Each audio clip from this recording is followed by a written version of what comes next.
Hello and welcome to the Weekly Stuff Podcast with Jonathan Lack. And Sean Chapman. We are here to talk about stuff this week on the show. Halo Infinite has been delayed to 2021, leaving the Xbox Series X adrift for launch. Epic Games and Fortnite have gone to war with Apple and Google. We've got final thoughts on Ghost of Tsushima for the PlayStation 4, and most importantly, we just need to do some catching up, Sean, because it's been a while since we last got to speak. It has been 2 weeks. I think this is the first 2-week break we've taken on the podcast in quite a while. And it was supposed to be a 1-week break. And then an inland hurricane called a derecho tore through the state of Iowa, where I live. And if you didn't hear about it, that's because it was not covered in any way, shape, or form on the national news, which is weird because there are still places in Iowa without power. I am lucky I got my power back in about 24 hours. I got my internet back on Friday. But there are downed trees literally everywhere. I went for a walk yesterday, Sean, there's this trail behind my house that then goes kind of through this park. And there's trees and broken branches and shit like that just everywhere. I was driving around town the night that the whole thing happened. The storm happened in the morning, and then that night I went out and was just trying to assess the damage. And in downtown, there was an apartment building that a giant old tree had fallen through a window and broken the building. There was all sorts of shit going on. So it's pretty crazy. I think my local grocery store only just got its power back yesterday. So I'd been having to go to a different grocery store. Like I said, I'm fine. The reason we could not do the podcast last week is we were going to do it Sunday. You couldn't do it Sunday. We rescheduled to Monday. And then about 30 minutes before we were to record, I got this notice on my phone, this emergency warning system, hey, there's going to be a severe thunderstorm. And I'm like, man, that happens all the time in Iowa. But it was really severe. We had 100-mile-an-hour winds. It was crazy. It only blew through for about 20 minutes where I was, but it knocked out the power. It knocked out everything. It was nuts. And so there was no episode last week. Yes, I think that's a fair reason for us to take an extra break. Yeah, I hope so. I hope everyone understands. I mean, there was literally because also by day 2 of no internet, Sean, I also basically don't get a cell signal at my place. And so I'm just or sometimes I get a cell signal, but a lot of the cell networks were out because of this as well. So I was driving around trying to find a place with internet just to check the news, that kind of basic stuff. Yeah. And I couldn't find it, no one had internet for a couple days. It just, everything was blown out. So even if we'd wanted to record, I think there was other than me driving to a neighboring state, because pretty much all of Iowa was knocked out, there was no way to do this. So yeah. But we've got a busy one today. I mean, there was a lot of news while we were gone. A lot of stuff happened. I haven't even gotten to really talk to you in 2 weeks, Sean, so I don't know if something crazy's happened in your life, but yeah. I mean, most of my life has mostly just been trying to figure out what the fuck teaching is going to look like, because I'm technically back at work. We don't have students until the week after next week, so I've got a good amount of time to plan. But it was most of the if we had done the normal podcast episode last week and we had been able to do that, I would have no stuff. I have not done anything podcast related for the past week because it has only been meetings and district trainings and stuff like that. So all of my stuff, I watched Samurai Jack, I finished Ghost of Tsushima, all that stuff, the Avengers beta, all that stuff is from 2 weeks ago now. And so I have to dig into my memory to recall what the fuck I was going to talk about on the podcast last week. Oh, good. Well, we're going to get to do a Sean's Beta Corner later, so that'll be exciting. We haven't done one of those in a while. Yeah, so, and the other thing, in the midst of all this, I have to say, I'm recording on a brand new computer, Sean. Oh, wow. Yeah, so I told everyone last week, or 3 weeks ago, yes, when we last recorded, I think, that I was starting the process of looking for a new computer. I'd been diving pretty heavily into like researching everything, and then one of the ones that I really thought was like perfect for me went on sale at Best Buy with an additional $100 discount for students, which I have my EDU email address, so I could do that. So I went ahead and bit the bullet because I didn't think I was going to get a better deal, and I also wanted to like get it all set up before school started. I did not want to like have a new computer and deal with all that like while I was like teaching or writing papers or something. So I am on Windows now, and it's pretty great. I have an Asus computer, which the last Windows machine I had was also an Asus, and I hated it because it was bad. They, like a lot of laptop manufacturers, I think have gotten a lot better in like the last 6 or 7 years at making these kind of computers. So I have an Asus ROG Zephyrus M15. It's a 15-inch, but a sort of thin, light 15 inches. It's actually not that much heavier than my old 13-inch Mac. It's really, really compact, which I love. It's ostensibly a gaming PC. It's got a really good graphics card. It's got an NVIDIA RTX 2070 Max Q, which is like the laptop version of that card. So technically it can do ray tracing. That's what the RTX cards do. I have not tried that yet. I don't... There's not a lot of games that do ray tracing. Basically, it's like Control and the last Tomb Raider game, and eventually Minecraft is adding it. But yeah, so I have this. I'm loving it. It's a really, really great computer. Windows 10, like last time I used Windows 10 was new. And it has come a long way since I last used it. They've added just a lot of like good quality of life stuff. Trackpads on Windows machines are finally decent. Like they have things like basic gesture support, which they didn't last time I tried Windows machines. And just it's very fast. It's got a good amount of storage. I finally have a laptop with a terabyte of storage. I have been running on. So I have had my Mac has 500 gigs. And so, just so everyone knows, the last like 4 years, I have been running between about 10 and 40 gigabytes of free space on that thing. Wow. And it has been like yes. So like, I have so many fucking backup drives, especially for the podcast and stuff, because basically every week we record, Sean, the raw recordings are much bigger than what you get in your podcast feed. And so all of those have to go off before the next week because that was a mess. I hopefully won't have to do that anymore. And this machine can play some games. That's the big reason I kind of wanted to go over to Windows, because I was tired of seeing cool things and being told no because it's on. I mean, Mac, I described this last time we talked, Sean. Mac has been like alienating me for so long because they've been doing more and more things that just kind of shut off corners of what you can do on your computer. And Windows doesn't do that. But I've been playing a lot of fun things on my computer, and I can talk about some of those. But like, I'll just say having Xbox Game Pass, which also works on your PC, is just the coolest thing. That's a real reason. If you have an Xbox or something, to have Game Pass is for the PC side too, because you get most of the same stuff, but then there's also some PC only titles and whatnot. The big thing, I've been playing a lot of little things on my computer, but the game I have played in full so far is Gears Tactics, the Gears of War XCOM game, basically. And I think I talked about this for 30 seconds last week, Sean. Last time we talked, last month. And that game is not just surprisingly good, it's astonishingly good. It's like a fucking great tactics game. It's also a great Gears of War game. It's the most surprised I've been by a game in forever. And it's kind of similar to Minecraft Dungeons in that regard. It's much better than that, but it's the same kind of thing where clearly the team that made it had to use the license and stuff, but really they just used that as a way to make a great game in that genre. And Gears of War fits it really, really well, because basically all the things that are cool about Gears of War, the cover-based shooting, all the different guns, the, falling and then having your teammate come and revive you, all the things the executions, all the things you think of as central to the Gears of War experience, translate to a tactics game really, really well. And that game, and it basically is all the same stuff, just now it's a top-down perspective, turn-based, all of that stuff. It's got really cool abilities that interact in great ways. It's a really surprisingly good game, and it's got a great story. Not great, but for Gears of War, I think it's a really good side story with I really liked the characters. I was surprisingly engrossed in it.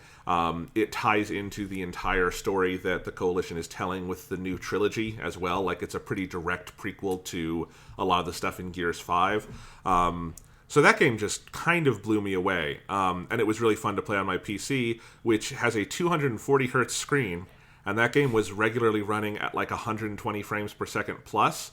That shit is crazy, Sean. Mm-hmm. It's wild. But yeah, anyway, so that's kind of what I've been doing here, is just setting this fucking computer up and playing some games on it, and it's really fun. So hopefully it'll all work out. I just passed yesterday the day that was the deadline to return it if it didn't work, so knock on wood, something terrible does not happen like tonight with it. But I have moved over to Windows, Sean. So, Jonathan, now that you own a gaming PC, have you changed your opinions on the Persona 4 The Golden Port to Steam that you very vocally disliked several weeks ago when you talked about it on the podcast, much to my shock and dismay? Yeah, I knew that was going to be your first question. I knew that. I mean, my dismay was not it being on PC at all, just that it was on PC and not any of the consoles that I would have liked to see it on. Yeah, I think there was probably some latent jealousy from me on that, of like it being yet another thing that I could not do because I had a fucking Mac that was dying slowly. So yeah, I actually have it downloaded on my Steam library here. It's pretty cool. It's not the best PC port in the world. There are some areas where just like there's a part in the main strip of town you run through where just the frame rate like tanks, and it's very weird. But my brother has played more of it, and he says that's like the only area he's seen that in. But like, it is crazy to play that game in like pristine HD, or if you have a display that can do it 4K. It's wild. My screen on this computer is 1080p, which I think is plenty for a laptop. I don't need 4K in there. Yeah. And it's a nice matte screen, so it just looks very, very good. But yeah, I mean, now I think all the PC stuff is great, Sean. They should put Persona 3 I'm really looking forward to, Jonathan, you telling me that's like, man, I just can't play games if it's not at 120 frames per second now. It just doesn't work for me. Eventually you're just going to get like an ultra widescreen monitor, and you're just going to be really upset anytime a game doesn't support some ridiculous super wide aspect ratio. Yeah. I really hope I don't become that person, Sean. I really, really hope that. Especially like my TV is only 60 hertz, so like when I hook stuff up to it, that's going to be the limit, and I don't mind that much. But I will say, one of the other games I've been playing, I have not played enough that I feel like I want to do a segment on it, but everyone's talking about it, is Fall Guys. Mm-hmm. It's basically Rocket League for 2020, it was a free PS Plus game. Everyone's playing it. It's also on Steam. That's where I got it because I don't have PS Plus. And it's sort of like, the best way to describe it is it's like Mario Party, but a battle royale, because it's like a bunch of mini games. You start with 60 people, and it winnows over the course of the games. It's a fantastic game, but that game is simple enough that it runs at a rock solid 240 frames per second, Sean. And at that frame rate, it looks like it is printed on the screen. Like, it looks just like real in front of you. I don't know how else to describe it. It is like so ludicrously crystal clear. There is a little bit of, oh man, I don't know if I can go back. This is nuts. The other one, Sean, is I downloaded the Master Chief Collection, Halo, on Game Pass, and I can play most of the Halo games on this graphics card at like normal settings, near 200 to 240 frames per second. If I turn on the remasters for Halo 1 or 2, those go down to about 120. But like the OG versions, like Halo Combat Evolved, I can hit 240. Halo Reach, I can hit about 180, 200. And it is nuts. Like, it is just, so, especially for games that, like, in my memory were 30 FPS. On Xbox One, they're 60. Just things like watching the Chief do the reload animations at like that insane frame rate, and these are animations that I know better than just about anything else in gaming. Those are the kind of moments where I go, I really hope I don't become a snob, because this is fucking crazy. But then the problem is, if you do end up becoming a snob about it, then you're just chasing that for the rest of your life. Then you're just, every 2 years, you got to drop $800 on whatever new graphics card, because it's the only way you can get it. Yeah. It's the thing that, like, if consoles didn't exist, this like 120 frames per second wonderland of PC wouldn't, because the only reason games can hit that is because everybody's targeting a much lower platform. So I'm very excited for when the new consoles come out. then a bunch of people are going to be like, fuck, now if I want to do 120 frames per second, then you're going to have to really throw down to get the newest shit. Yeah. So I'm still someone who I think just prefers, like, if I can get 60, I'm happy. Everything above that is kind of just, gravy. But yeah, it's cool. I mean, there's, again, like, playing Gears Tactics, it's just, it strikes me more in, like, certain animations. Like, there's a thing where some of the sniping enemies in Gears Tactics will, like, target you for a turn, and then that character can't move without getting killed unless one of your teammates goes and kills that guy. And there's this animation where, like, the big locust dude, like, goes roar and then targets you with his sniper rifle. And that animation will always just, like, up the frame rate to, like, above 200. And just seeing, like, a Gears of War locust, again, looking like he's, like, fucking printed on art paper on my screen moving is one of those, like, this is fucking nuts. I remember when this guy was in, like, 720p, and Gears of War 1 didn't have a good frame rate at all, and, like, just crazy, So, have you ever played any of the XCOM games? No, and I need to, obviously, because I love all of the XCOM ripoffs, and I love all of the, like, adjacent tactical games, so I need to. Yeah, so now that you've got a PC, which would be the best way to play it, you should definitely play XCOM. It's very good. I will, and actually that's one of the things I want to say about Gears Tactics is it's very clearly a PC-first game. That's one of the coolest things about it, is that it's not like Halo Wars, which was made much more as a, like, console adaptation of an RTS, This is a PC tactics game, so, like, it has controller support. I tried it, and it's okay, but, like, it is so much better with a keyboard and mouse that when it comes to Xbox One, if that's the only way you have to play it, if you have a keyboard and mouse you can hook up to your Xbox One because it supports that, that's still the way to play that game because it is, like, very, very keyboard mouse centric. And it works very well. So yes, now I do definitely, next time XCOM and XCOM 2 go on probably a crazy sale for like 99 cents a piece, because PC games go on sale like that, I will probably be picking those up. Yeah. Yeah. Very cool. So that's what I've been up to. What have you been up to? So I finished watching Samurai Jack. I was going very piecemeal for a while. I feel like I'd been watching it, like, here and there over the course of the whole summer. And then I hit a point maybe about halfway through season 3. And actually, you can pinpoint it exactly because it was the Haunted Mansion episode, which I made a tweet about because it so blew me away because I didn't have, like, a really strong impression of that episode in my memory. And I rewatched it and I'm like, oh, this is, like, one of maybe, like, the top 5 episodes of Samurai Jack. And from there on, like, again, mid season 3 or so through to the end of season 4, I just, like, hauled ass because Samurai Jack, those last 2 seasons of the original run, are particularly phenomenal. And there are so many just all-time great episodes of animation. Particularly, there's 2 episodes in season 4, both of which hardly feature Jack in them at all. There's a bounty hunter episode that is all about this group of bounty hunters trying to catch Jack. And so most of the episode is them meeting, discussing, coming up with a plan, running through, like, these different configurations of a plan to stop Jack. And then the last 3 minutes of the episode is them setting up the plan of him ambushing him on this, like, snowy road. And then Jack walks up, and it's the first time he's actually, like, physically appeared in the episode. And it runs through them doing the ambush, and then, of course, it goes wrong, and Jack wins. And it is, like, Jack defeats all of them, contextualized within the visual framing of the episode, within the span of a droplet of water dropping from an icicle and hitting the ground. And over the course of that span of time, he's disarmed and defeated all of them and just walks on his way. And it is one of the best episodes of TV I've ever seen. It is the best episode of Samurai Jack. It is fucking incredible. So if people have not gone back and watched Samurai Jack in their adulthood, if you watched it like me when you were a kid when it was on Cartoon Network and then just never went back to it, it holds up so phenomenally well. It is so consistently good. There's only a handful of what I would consider to be bad episodes. There's only one really bad episode, which is in season 2, and it's like a very dumb, like, joke episode that just doesn't work. But most of Samurai Jack is incredibly well done.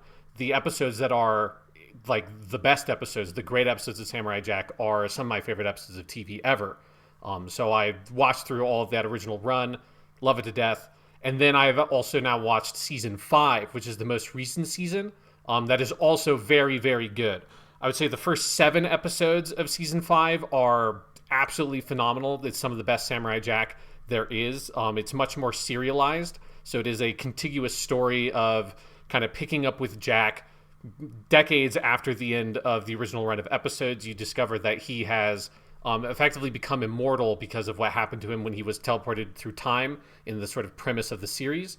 And so he has been wandering for decades trying to find a way to defeat Aku, and has effectively given up because Aku has destroyed all the time portals that Jack knows of. So he seemingly has failed in his mission and cannot die, cannot go back to the past to right the evils of Aku and all that stuff.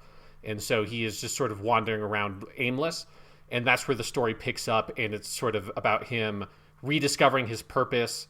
They introduce a new character that kind of becomes a love interest. Over the course of those first 7 episodes, it's really just about Jack's trying to rediscover his purpose and refine himself. And it's so well done.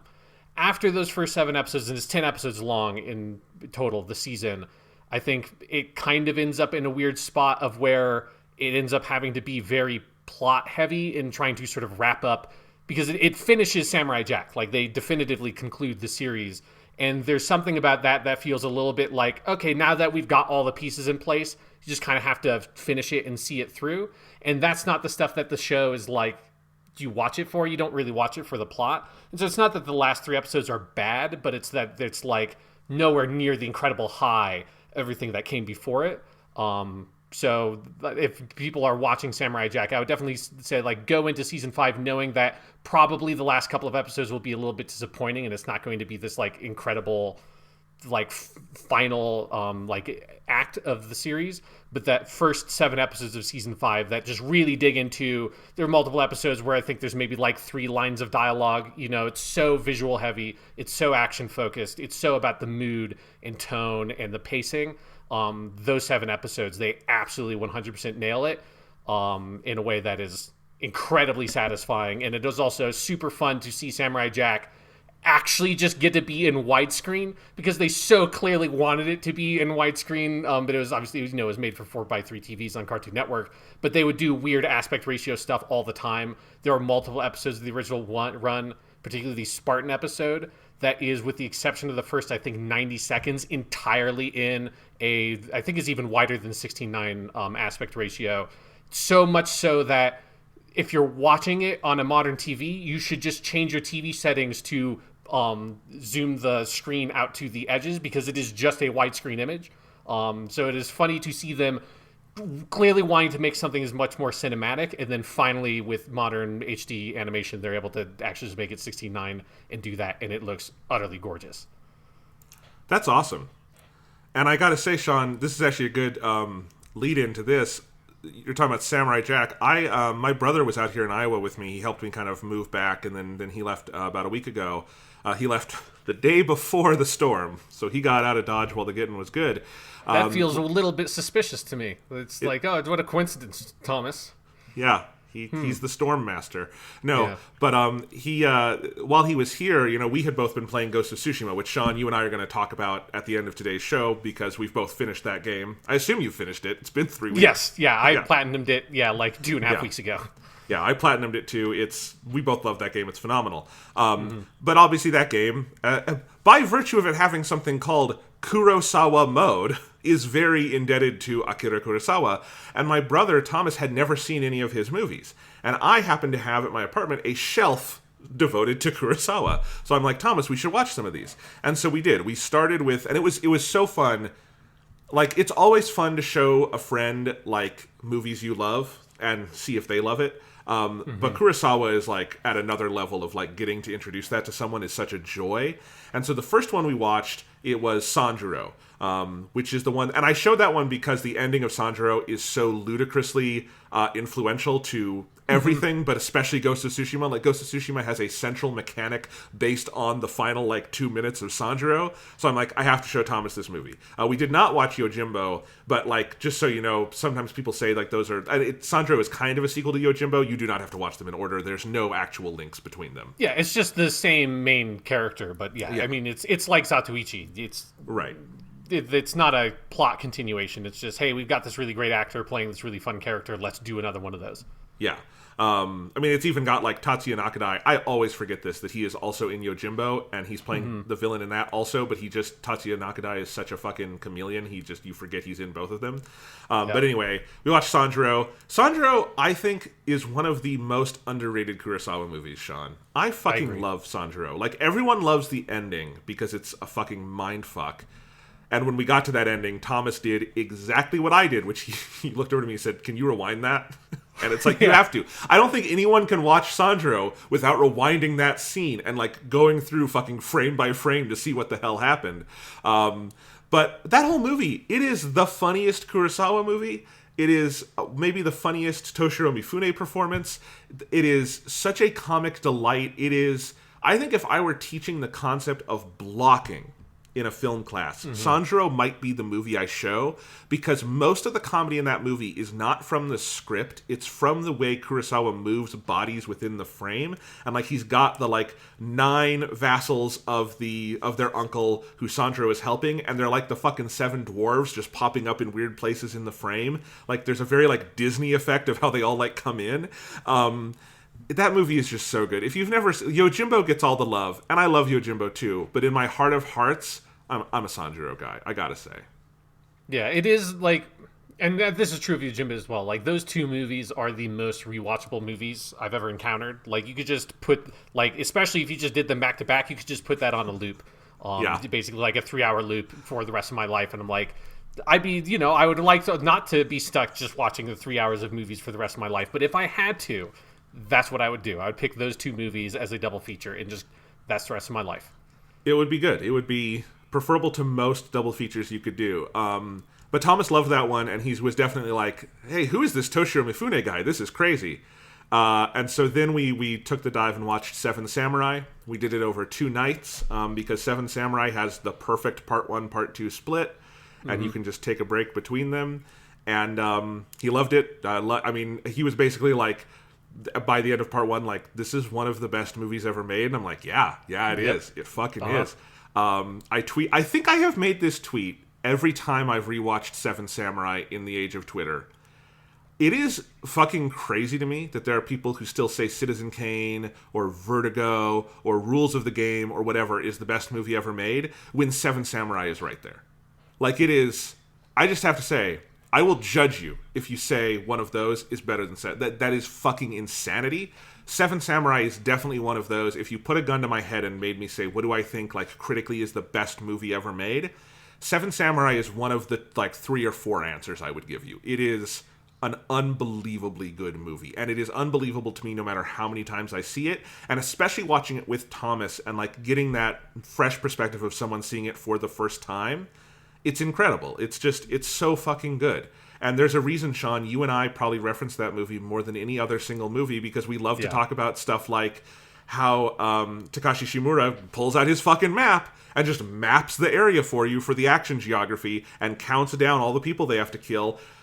I still don't know why more movies don't do that. I don't know why John Wick doesn't go around with a fucking map in between... No, I'm kidding. John Wick doesn't need that. But that would be funny if John Wick pulled out a fucking chart and was like, I've killed 60 guys. I have another 130 to go. But yeah, it's a perfect movie, Sean. Yeah, and in many ways, it is sort of... Like, I think one of the reasons why we reference it so much is that it is sort of a broad template for so many movies, particularly like action-focused movies, like superhero movies and stuff today. If not like the whole thing, like specific elements are either homages or ripoffs, or like in some like distilled way through influences through the years comes down in some way back to Seven Samurai, and nothing has ever done any of those elements better than that movie. So yeah, I think I'm probably due for a rewatch here pretty soon. It's been about 2 years, I think, since the last time I watched it. That is definitely every 2 to 3 years I'll watch that movie again kind of movie. Absolutely. It is the foundational text for the modern action adventure template. I mean, it is foundational is almost too weak a word. And then the final one we watched was Rashomon. We kind of had a broad series of recommendations, and I kind of like said, you know, if you're going like, what is the other most important Kurosawa movie to have seen? It is Rashomon. And so that's the one. It's also the shortest, so that's the one we went with. And Rashomon, I always love Rashomon. It's amazing. Thomas was kind of taken aback by how, and it is true, it's very different than a lot of Kurosawa's stuff from that period. It is much more, I don't know if this is the right way to say it, but plot heavy. It is Yeah. much more cerebral than a Seven Samurai or a Sanjuro or a Hidden Fortress. And in many ways, it hits as even darker than those movies, even though it's got a more uplifting ending than a lot of, certainly Kurosawa's late period stuff. Like, if he made that at the time of Ron, the baby, there would be no baby at the end, or they would kill the baby, like something like that, because he got much darker as he went along. But yeah, I mean, and also like rewatching all of these, Sean, only reinforced to me how good that Kurosawa mode is in Ghost of Tsushima. Because it gets, I mean, there's one thing, which is the dirt and like scratches filter in Tsushima is very, very clearly to me based on Seven Samurai. You watch Seven Samurai, they clearly took that like dirt and like scratches and all of that. That's based on Seven Samurai. And I do have some quibbles with that, because the reason Seven Samurai looks like that is because the negative was destroyed. And so the modern restorations of Seven Samurai are based on, it's a third generational thing. It's based on a new negative struck from, I think, the interpositive. So it is 3 generations away from the original, and so that's why it's as dirty as it is. Like other movies from that time period, for Kurosawa, do not look anywhere near that beat up. Seven Samurai is uniquely beat up.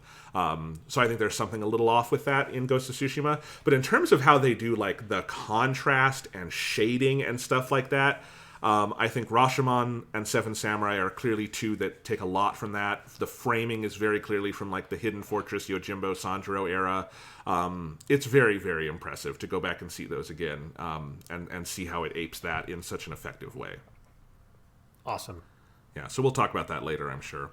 But yeah, so there's 2 samurai stories, Samurai Jack and Samurai Kurosawa. What else have you got for us, Sean? Well, as long as we're on the subject of samurai, I'm going to talk about this for a long time because I haven't finished watching all of them yet, but I have been watching a new series of samurai movies that I've been kind of holding on to for a little bit. It's called, the English title is Sleepy Eyes of Death. The original Japanese title is Nimori Kyoshiro. And it's a series of movies that were made, I think it was like between 1963 and 69. 12 movies based on a series of novels, very much in a model similar to the Zatoichi model of they made about 2 movies a year. It's a series that stars like this, like very charismatic, fascinating central character. And each story is broadly formulaic. And it ends with a fight where the main dude kills like 30 people and then walks away out of the town that he walked into at the beginning of the movie. It's that sort of structure. And I bought them off of Right Stuff Anime. It's like 3 different box sets of 4 movies per set that I got pretty cheap. And they are very good. Probably not quite Zatoichi level, but they are really, really good movies and really fascinating movies. They're a lot darker than Zatoichi. They're a little bit like Sword of Doom. Not quite as dark as Sword of Doom, but more in that kind of tone and style and some of that same subject matter, which if people have not seen Sword of Doom, that is one of like the great Tatsuya Nakadai samurai movies. So people should watch that. But the main character, Nimori Kyoshiro, is a sort of Ronin guy who is walking around. He is half white, basically, or like that's the backstory. And so it's Edo period Japan, and he has been trained in this technique called the Ingetsu Sappo, or the full moon cut.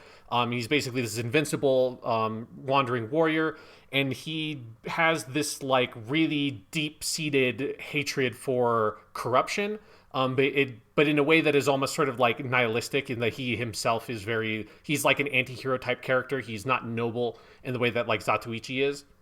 But each story really focuses on the sort of corruption of the shogunate, and also oftentimes is dealing with the sort of rising merchant class from the Edo period that came up after sort of in the peace of having the Tokugawa shogunate be well established. It's set like very close to near the end of the Tokugawa shogunate.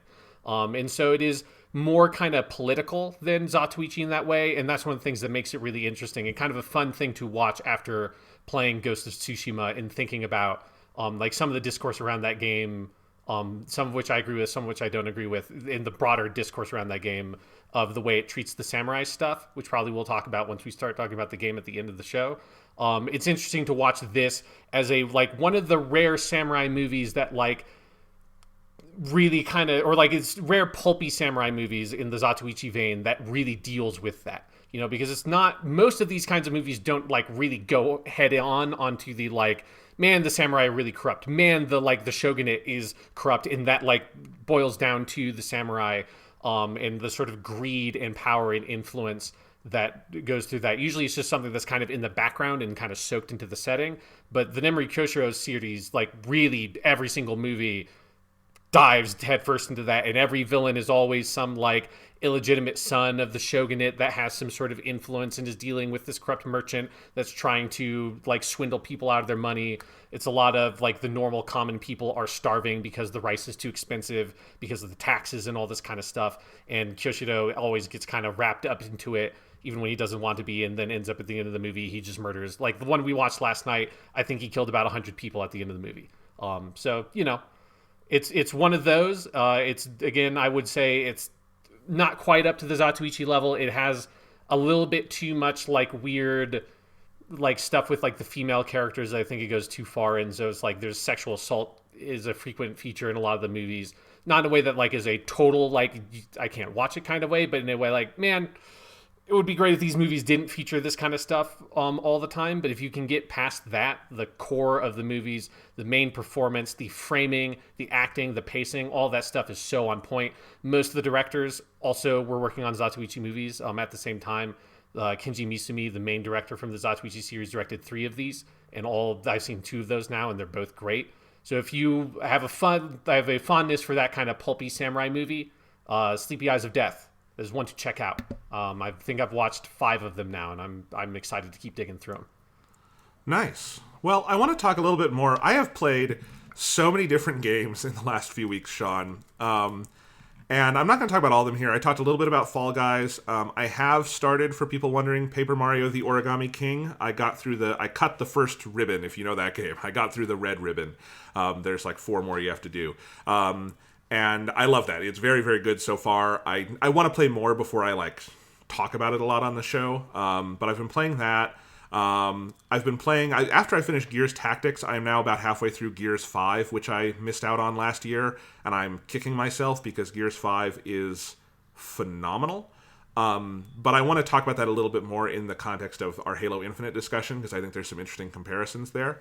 But I do want to mention, Sean, a couple weeks ago, I think I had already been playing this by the time we last spoke, but I've been playing a lot of it. I finally got Call of Duty Modern Warfare, the 2019 game that you have talked a lot about how good it is, the multiplayer especially. I had been playing, I'd had it on my Xbox for a while because I had been playing Warzone, that mode. But I went ahead and upgraded to the full game. And Sean, it's ludicrously good. It's such a good Call of Duty game. It is, bar none, one of the best playing video games I have ever played. And what I mean by that is just the moment, and I have not touched the campaign yet. At some point, I'm sure I'll play that, but I've just been focusing on multiplayer.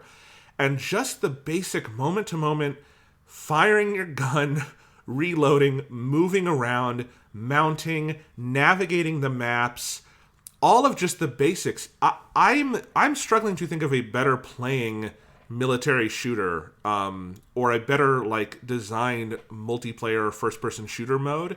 You have to go back, I think, to the heyday of like Halo 3, original Call of Duty 4 to find something this engrossing. It is, I play it and I'm like, okay, this is why this game is a full-blown phenomenon now. It is just that good.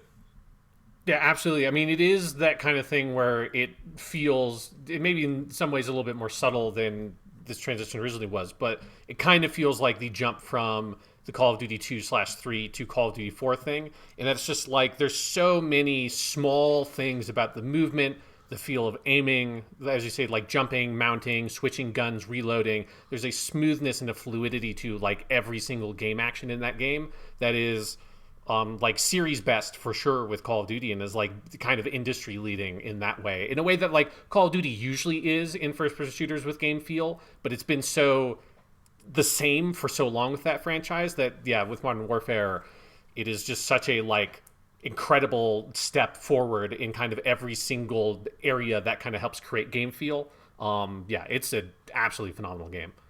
Phenomenal, and the matchmaking is so good and so fast, and it is like like it's a great game when it is genuinely highly competitive almost every match you play. I've had a couple of like blowouts on either side, but I'm astonished by how many matches in Modern Warfare come down to the wire and it's like a 250 to 245 match or something where you really don't know who's going to win until the final seconds. And that is so exciting, and that is something like a lot of other multiplayer suites I've played in recent years are just not like that. Like Destiny, there's fucking no game of Destiny Crucible that is that close. That just doesn't happen. Destiny Crucible is always a blowout on one side or the other because it's horribly unbalanced.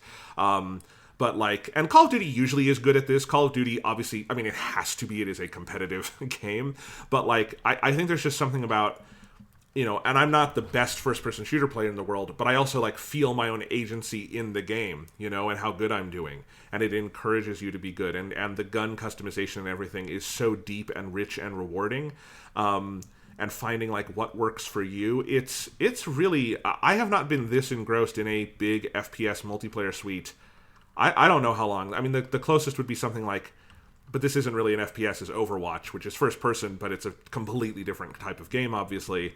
But it's ludicrously good, Sean. I'm really blown away by it, and I know you had like talked it up, and I was that's why I was excited about it. That's why it was on my radar, and it still took me by surprise. Even having played Warzone, which is a lot of the same stuff, getting into the actual competitive meat and potatoes Call of Duty, man, I love it. It has also reminded me how much I love Kill Confirmed, which is the best game mode in Call of Duty and in any of these games, because it is just, I love Kill Confirmed. That's the best thing Call of Duty Modern Warfare 3 gave us. It's the only good thing that game gave us, and it's still there, and I love it. So yeah. What's like the loadout that you're using a lot in that game? So the loadout I've kind of settled on is I use an assault rifle that is, I can't remember the names of any of these guns, but it is the 3-round burst assault rifle. Mm-hmm. And I settled on that because I already kind of, in this kind of game, I pump the trigger anyway for like accuracy. And that is, if you play like that kind of gun is perfect because each pump is one like 3-round burst, and it's very accurate, and it works both at a distance and at close range. So I really like that gun. It's just the one that has felt best for me as a primary. And then I have the perk that lets me use a second primary weapon, and I have a shotgun, and I've used a couple of the different shotguns, but I've wound up with just kind of the standard double-barreled shotgun that you get, and you can turn that into a sawed-off, or you can tweak it a bunch and make it a very long-range shotgun. Like, the customization is crazy, but I've kind of gone with one that is, it works both just firing from the hip. I have perks on it that make it like coming out of sprint and firing very fast, but it also has a scope on it, and I have some perks that make aiming down sights fast, so I can do like decent, like I've gotten like a 30-meter kill with it, and it works very well for that. So that's kind of the loadout I'm running with, and I'm having a lot of fun with it. Cool. Yeah, I need to get back into that game. I haven't played it in a while, and yeah, just hearing you talk about it, I'm just getting immediate flashbacks to this. Like, it's just like my hands start sort of like twitching or something. It's like, oh my god, it is. I was so shocked when I played that game how handily it was able to just replicate the sensation I had playing Call of Duty 4 when it originally came out in 2007. In a way that like no first-person shooter in that mold of like the very addictive just one more game type model that Call of Duty 4 pioneered, like no other first-person shooter since then had given me that kind of feeling since this new Modern Warfare. Absolutely. And also the maps are so good. Back on our top 10 list for the year last year, Sean, you gave a pretty good overview of why that is, in that they've kind of abandoned the 3-corridor model and gone for much more complicated maps. And it's very true. The maps in that game are just outstanding in a way that I don't usually notice for Call of Duty. Call of Duty maps have always been kind of interchangeable to me because literally their design has been interchangeable. These are not, and it's really fun. Awesome. Yeah, great game. Well, before we hit the news, should we jump on over to your beta corner? Yes, Jonathan, I think it is time to take a trip down to Sean's beta corner. Da-da-da-da-da-da-da, we're going down to the beta corner. Ba-da-bum, ba-da-bum. Hello and welcome to Sean's Beta Corner. I'm Sean, and this is my Beta Corner, where we check out the latest and greatest in the hot world of video game betas. This week on the show, Jonathan, we are taking a look at the PS4 beta of Marvel's The Avengers. The new game developed by Crystal Dynamics, published by Square Enix. It's their hot title for the fall. I think it's in September, so it's out pretty soon. The details of this beta's release are like stupidly, ridiculously complicated because it's like if you pre-ordered, you get access for some extra period of time, but also if you're on PS4, you get access for some period of time, and it's only on weekends. I played it last weekend, which I think was the earliest you could play if you pre-ordered the PS4 version, and I think this weekend it's open to everybody. I don't know. If you are interested in the beta, I'm pretty sure it's also going to run next weekend, so look up how you access it, because I don't know, it's confusing as shit. There's also some kind of weird thing in Europe, I think, where if you're a Virgin Mobile customer, like your cell plan, you get it for free. The beta, it's all over the place. It's very weird. Yeah, so it's weird. I don't know, this is like the world we live in where betas are like marketing tools as much as anything else, so it's weird. But yeah, so I played it last weekend. It is a fairly fully featured beta. It's got quite a lot of content in it. I mean, enough that like I didn't play all of it for multiple reasons. But yeah, so it starts with a tutorial style level that is the thing that you saw at the E3 where they showed off this game originally, where it is the sort of like core Avengers from the original Avengers movie.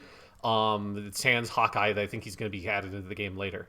But they're all like chilling out, being like, man, it's great being an Avenger until some nefarious force attacks. And then you sort of quickly play a small section as each of those Avengers, Thor, Hulk, Black Widow, Iron Man, and Captain America, as you're trying to fight out this weird attack while you're at this like helicarrier thing. Then the helicarrier explodes, and Captain America definitely for sure is dead. Absolutely, Captain America's dead. He's obviously dead, I mean, it's impressive to me that they decided to design combat, like unique combat mechanics around Captain America, considering that they kill him off after the first 10 minutes of the game. But Captain America absolutely dies.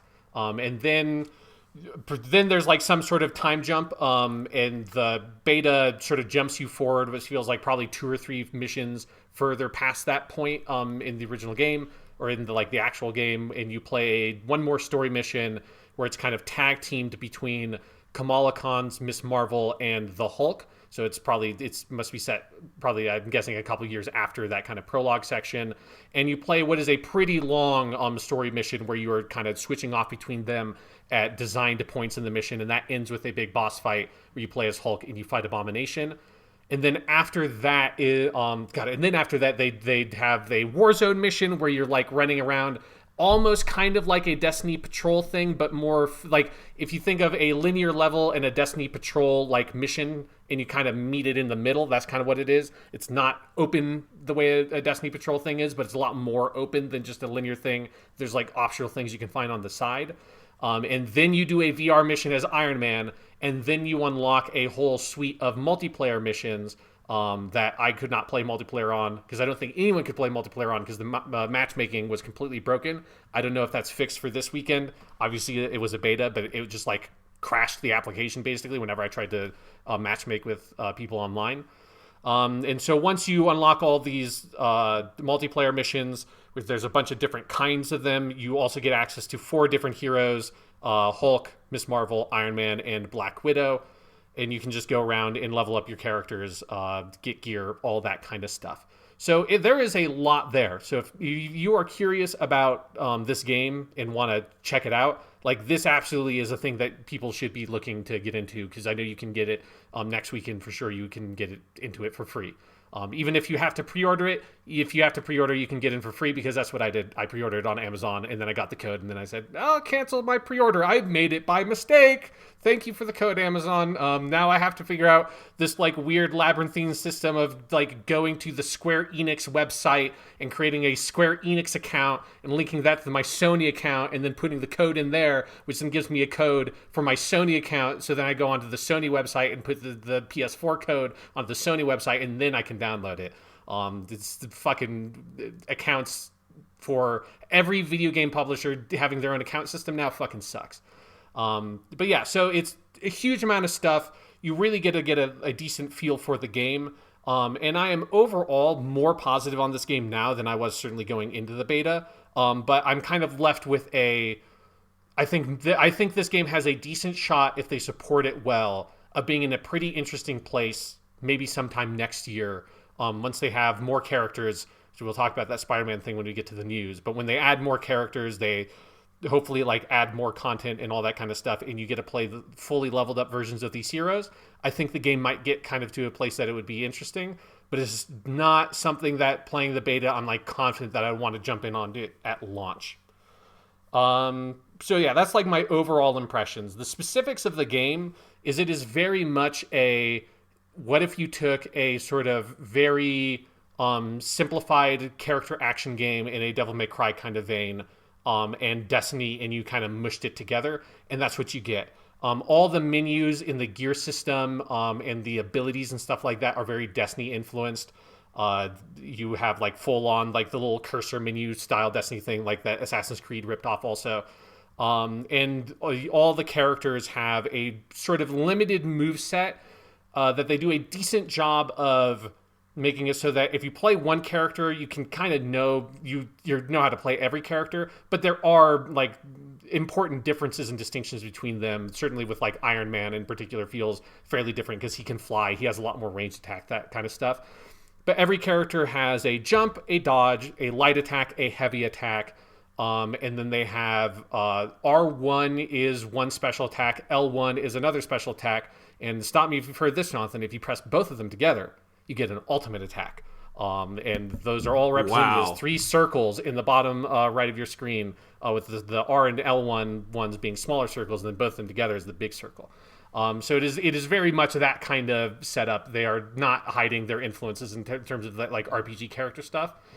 But every character has a very like deep skill tree that is much more a character action style skill tree, where it's a lot of, if you unlock this once you've leveled up, you can hold down the light attack and your character will do something different.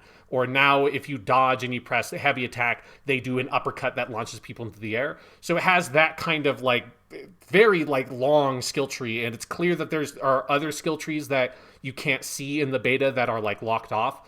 So I imagine that there's more depth there. In the beta, you can only use these sort of, every hero has the like one R1, one L1, and one ultimate ability, and you can't swap anything out. And I'm guessing probably that there are different abilities you can put on those, because they're very like, most of them are very generic. It doesn't feel like a kind of thing where, if Hulk doesn't have this, he smashes down ability, it would just not be the Hulk. You could I can imagine a lot of different abilities going into those slots. So it feels like probably there is quite a bit of depth there if you have fully leveled up characters. The problem is, if you're playing a beta, I don't want to grind out the same missions in the beta over and over and over again to level up these characters that are going to get deleted once the beta's over, just to see whether, like, how much more fun it is to play a high-leveled version of the character. Because especially if you, like me, just want to get a sense of, how do all these characters play? I jumped around between all 4 of them and kind of did a couple missions as each of them. I was like, these are good fun, and this is kind of cool. And then I was like, but I've done most of the missions in the beta, and then now I have to like pick one of the characters and just run kind of the same missions over and over again to level them up, because all of them were at like level 3, and so all of them had the same 2 or 3 skills unlocked. And that was just like a little bit... I wish that there was something in the beta that like you just got a high-leveled version of at least one of the characters so you could see what that was like rather than having to grind it out. But yeah, like the combat is fun. Like it plays well. It's got something there. But it definitely has this grindy feel to it that at least in a beta, when it feels like, man, the promise of this game is very much I want to play as the fully leveled versions of these characters and see how distinct they are. It's just, I do not want to grind that out in a beta right now. So yeah, it is, I don't know what else to say about it. Like it's all the levels are, they're very linear focused levels. You run, you punch some things in the face of the Hulk, they explode. There's like some small, like minor objective style things that vary, like variations there, but the mission design is clearly focused to be simple, straightforward. The game feels like it's designed to be played very easily if you're just listening to a podcast and kind of half paying attention. They are very much making one of those kinds of games. And if there's one thing that really kind of took my sales out of the game, it is probably that the gear stuff is has no aesthetic component to it whatsoever. So when you pick up, you defeat a powerful enemy, you get a like weird little like green symbol drops on the ground. Your character runs over it, picks it up, and then you have, say you're playing as the Hulk. Now you have in your inventory, you can go to your inventory and select your like wrist slot or whatever, and you have a new thing there that is like, oh, this is level 15 wristbands or whatever, versus the level 8 wristbands I already had on the character, and you select it, and there's like on the character model in the option screen, it sort of flickers and glimmers and shines around the like area on Hulk's wrist where he like moves it when you select whichever slot it is, but nothing actually visually changes. All that changes is your character gets like in the background is more powerful. But there's just this like incredibly unsatisfying element there of it feels so cynical in terms of a like RPG gear system that there's absolutely no visual component to it whatsoever. Like it's to a point where I kind of wish it wasn't sort of conceptually represented in the game's menu interface as armor, because it's not. Like it's, yeah, I guess I technically am equipping pants on the Hulk, but that's just because that's what the text on this item says. And I kind of wish that they were just like heroic essences or something that's way more abstract, because what it is in the game is totally abstract. It's not, there is no armor, it's not clothing, it's not aesthetic at all. And if it was recognized by the game in that way as a totally abstract concept and the characters just getting more powerful in that sense, I think I probably would have less of a problem with it. But it was very deflating when I like got a bunch of new gear at the end of a mission, went to the options menu, and threw a bunch of stuff on my Hulk, and his number got higher, but I want to have the character look cooler too, or something like that. And that element is not there at all. And for me, that is like an important part of the gear game, even if it's something where like the armor doesn't look that different. Like in Destiny, most of the armor kind of looks the same, but it's just a little bit different. And it being just a little bit different, it gives me this sense of I'm actually equipping something on my character. So that's something that I think is probably going to be an issue the game runs into in the long term, is there is this weird, awkward component of taking, we want all the Marvel heroes to be the iconic Iron Man and the iconic Hulk, and you have preset cosmetic things you can put on. So like, here's this version of the Iron Man armor. You can unlock that cosmetic suit. But that's a very different thing than putting gear on your character and having them level up. And so there's this weird, awkward meeting of very sort of character agnostic gear game that is about just like grinding out gear and making more powerful character, and very character iconic focused superhero game like a Marvel Spider-Man or Batman Arkham Asylum that is very much about realizing the fantasy of being this hero. And there is no perfect merging of those two genres. In some ways they are like directly at odds with each other in terms of their design goals. And I think it's not going to, for maybe a lot of people, that might not be a big issue. But for me, that's probably the thing that in the long term, I don't ever see myself getting into the game in that grindy way. In the long term, I see myself like maybe picking up this game on sale next year on like the PS5, playing as the characters I want to play as, and then stop playing the game after a couple of weeks. And then maybe if they put more characters in the game, picking it up then. But the idea of the gear grind in this like weird, abstract, conceptual way is very unappealing to me. Yeah, I mean, I'm glad to hear that it plays better than it looks, because it's still... I was pretty satisfied by the end of it. Like, I think they've got it there in terms of the combat. They maybe need to tweak the screen shake, because the screen shake is ridiculous. And like every time you punch someone as any character, this is not just like a Hulk thing. Anybody, you punch someone and the screen just like flips the fuck out. It feels like they maybe overcompensated a little bit to try to make the combat like have some visual oomph to it. But other than like, there's some like post-effect stuff like that is a little weird. But other than that, like I think it is very satisfying to play the basic combat. Yeah, and so I'm glad to hear that, because it still looks... Because it also... I have to ask Sean, does it... Because I still have the problem of every time I look at like the box art for this game, I still just see like a bunch of high schoolers like doing their community theater production of the Avengers.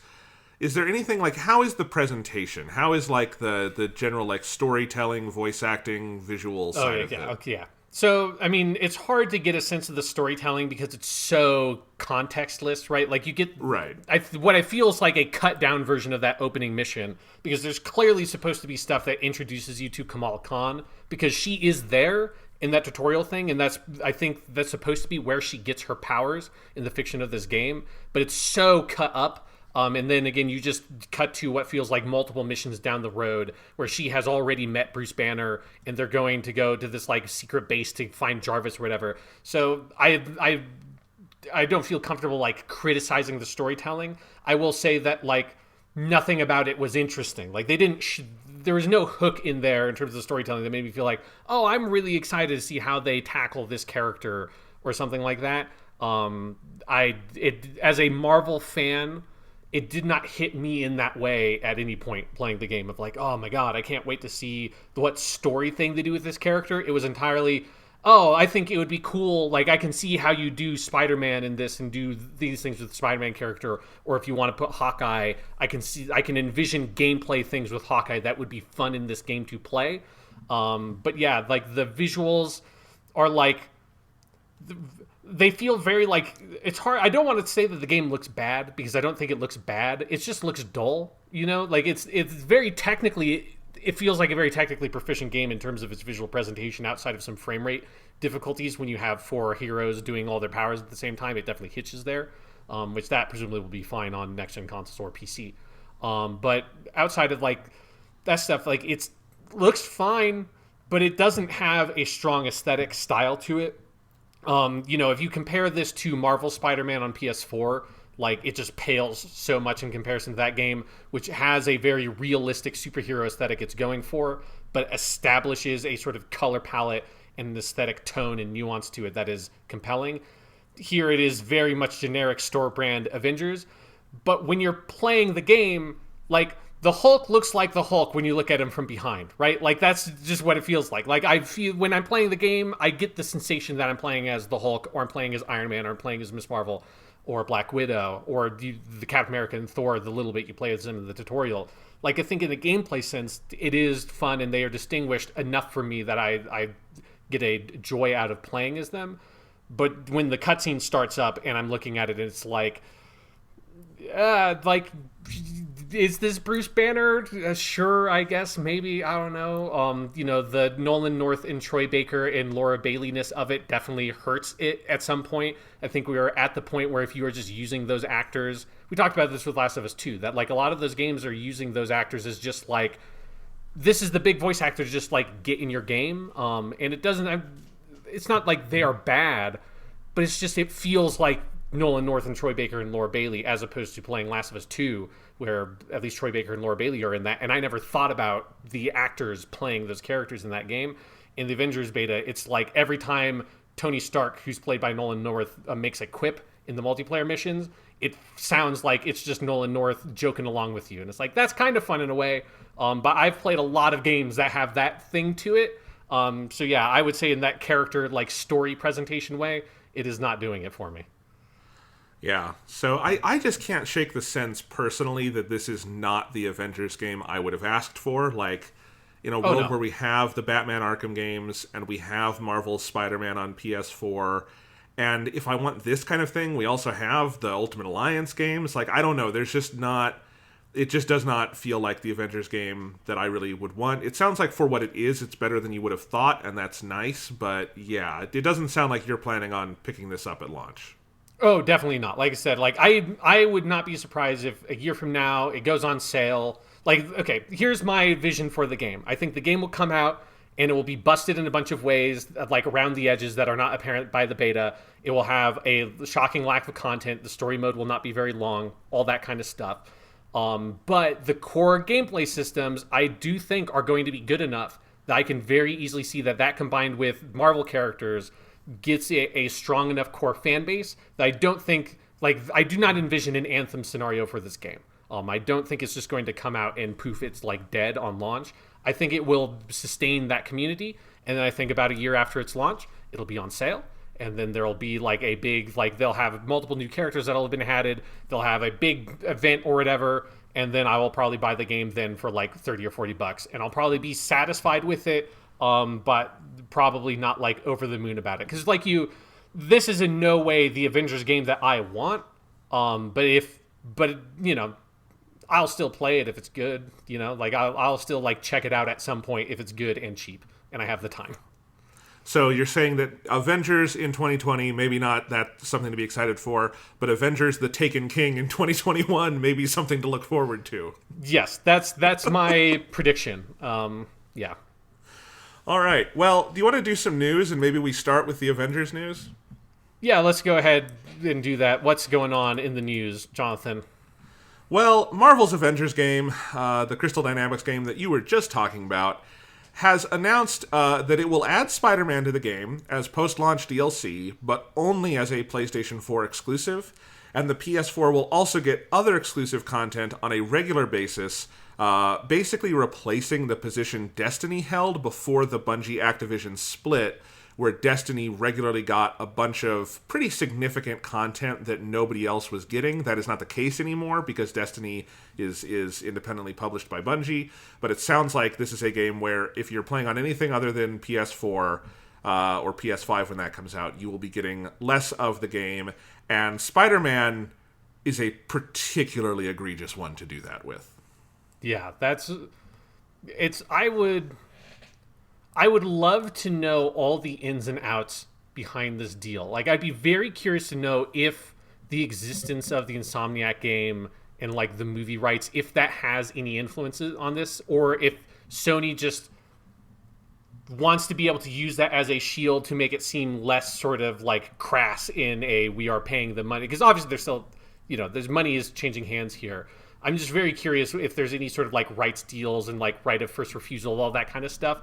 I would be so fascinated to know what like went down behind that choice, because Spider-Man not being in the game for Xbox or PC players, like that's huge. Like that is much more to me than any of the content in Destiny. In Destiny, it had the Mars strike or whatever that was fine, and that was like the main thing. It had a couple of weapons and stuff, but I don't think that was ever. There's more than enough guns and shit like that in Destiny that having one exotic weapon not be in the game for other people didn't seem like a big deal. But a playable character in Marvel's Avengers, like that, having played that beta, that feels to me like that is what that game is about. Like that is very much the thing that's going to get people interested, and the thing that people are going to have fun with that game is playing as the different heroes that they want to play as. And Spider-Man not being in the other releases, like that's huge. And so for Square Enix and Crystal Dynamics to do that without there being some other rights-based or like licensing pressure, I would be fascinated to know how much that would cost. It's wild. I mean, Spider-Man is one of like the Avengers too in the public consciousness. You know? Yeah, I mean, he's not actually like he's very much not an Avengers associated character normally. So it's like because I've seen that reaction that you're having, Jonathan, by a lot of people, and I'm always like, really, is he? And I mean, yeah, he's in the new Avengers movies. The character historically in the comic books this is not me saying like they would have fucking put Spider-Man in this game because he's Spider-Man because he's super popular, but they would have put him in the game because he's super popular, not because he has anything to do with the Avengers. Okay, but if a lot of people are having that reaction, then my point is kind of proven that in the public consciousness, they lump him in there. I mean... Yeah, but that's because the public doesn't read the comic books and don't know that Spider-Man wasn't really a member of the Avengers until like 2004. I mean, come on. Well, there you go. That's also because comic books are incredibly hard to read. Because the industry makes it that way. Okay, so let's see. What was I saying though? So I mean, it's a big one to leave out. Obviously, I mean, it is the most. Let's put it this way, Sean. It is the most popular character not in the game that they could do this with. Is that fair? Like, oh yeah, I mean, Spider-Man is the most popular Marvel character. The only one that's competitive is Iron Man because of the movies.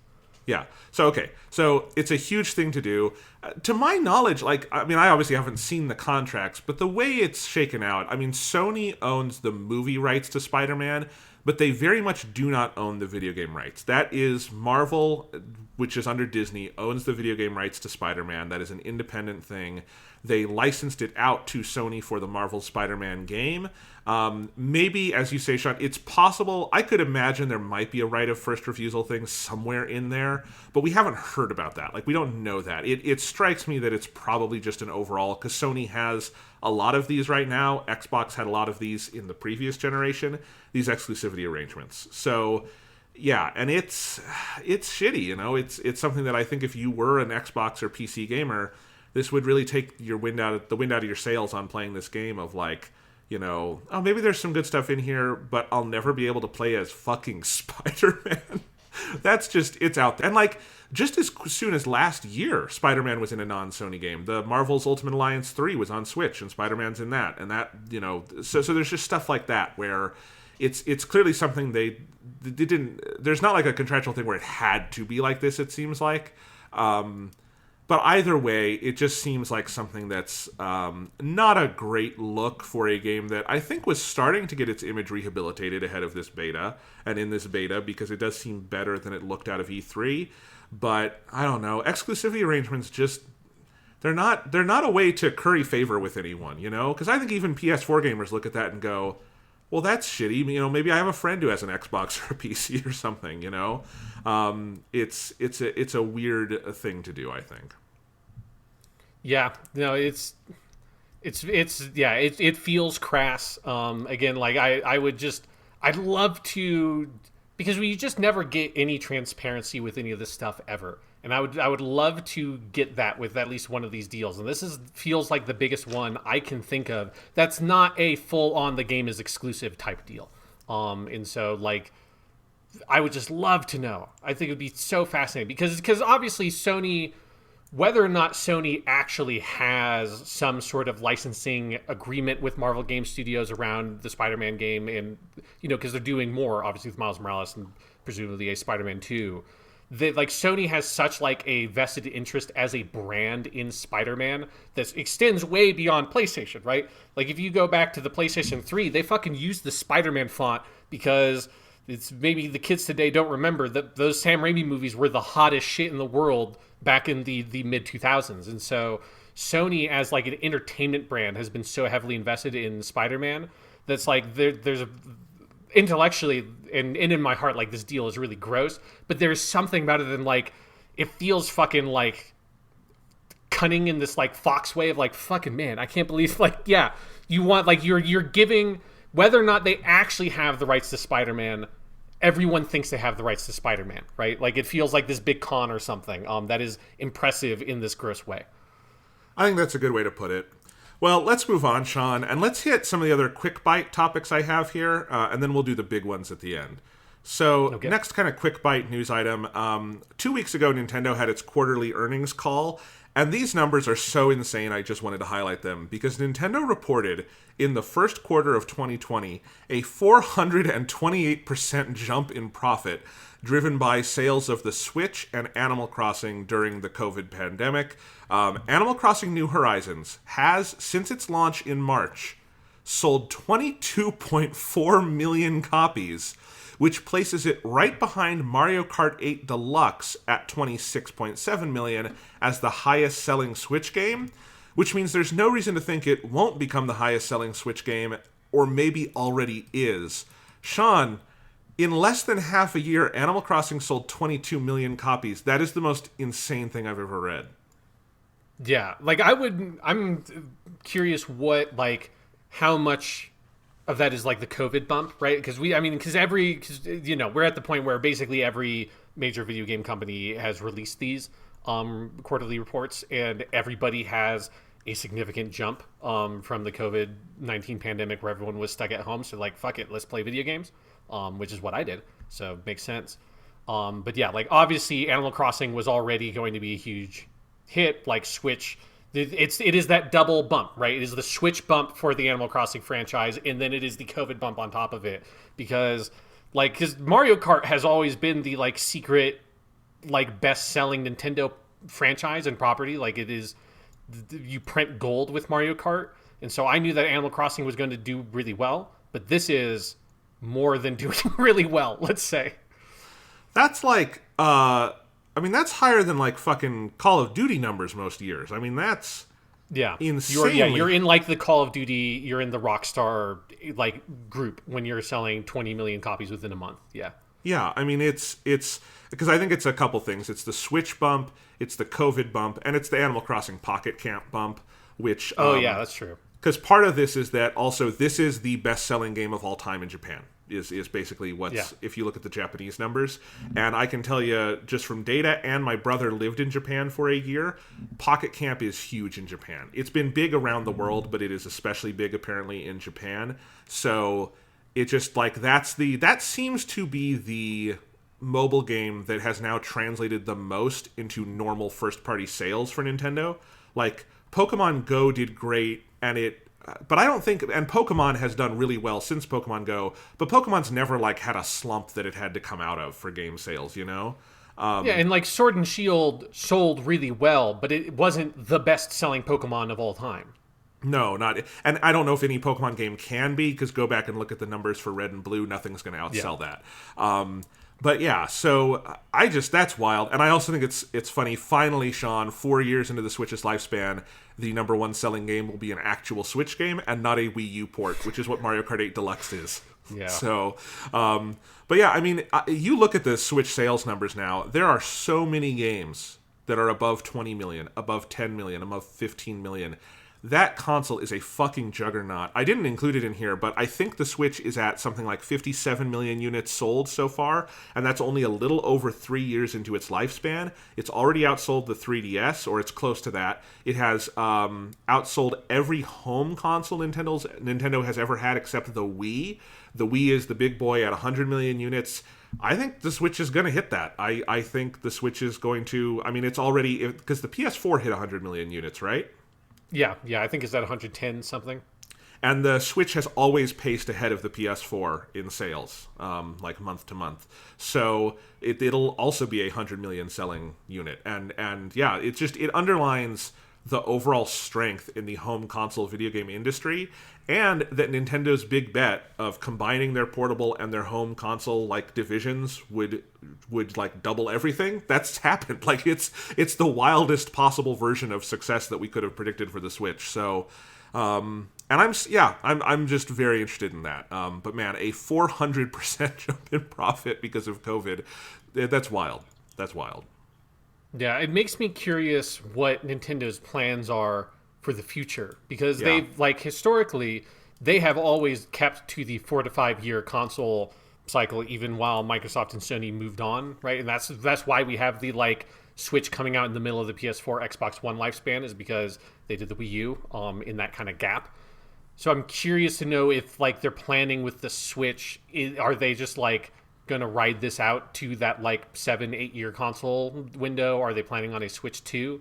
I'm very curious, because it's just like, because it feels like it would be the kind of thing where you'd feel it slowing down in a normal Nintendo console cycle rather than what it is doing, where it is still just accelerating like crazy. Yeah, my personal prediction would be there will be a Switch, like a new Nintendo Switch, like the new 3DS, at some point where it can do a little more under the hood, and it is a redesign for the home console version. We've already had the redesign for the portable version with the Switch Lite, which has been a rousing success as well. But I don't see them pulling the plug on the main unit anytime soon. If you're accelerating like this, you do not make plans for Switch 2 in 2 years. You don't. That'd be crazy. So yeah, it's pretty nuts. Let's move on. Activision, on their quarterly earnings call, in addition to confirming that we talked about this earlier a little bit, that Modern Warfare is like, it's the best-selling Call of Duty this entire generation. It's fucking huge. Yeah. They also confirmed reporting that we had heard a year and a half ago, Sean, from Kotaku, that this year's Call of Duty is being developed by Treyarch and Raven Software, with Treyarch moving up a year in the normal rotation. Normally this year would be Sledgehammer's turn. Sledgehammer last developed World War II. They did Advanced Warfare before that.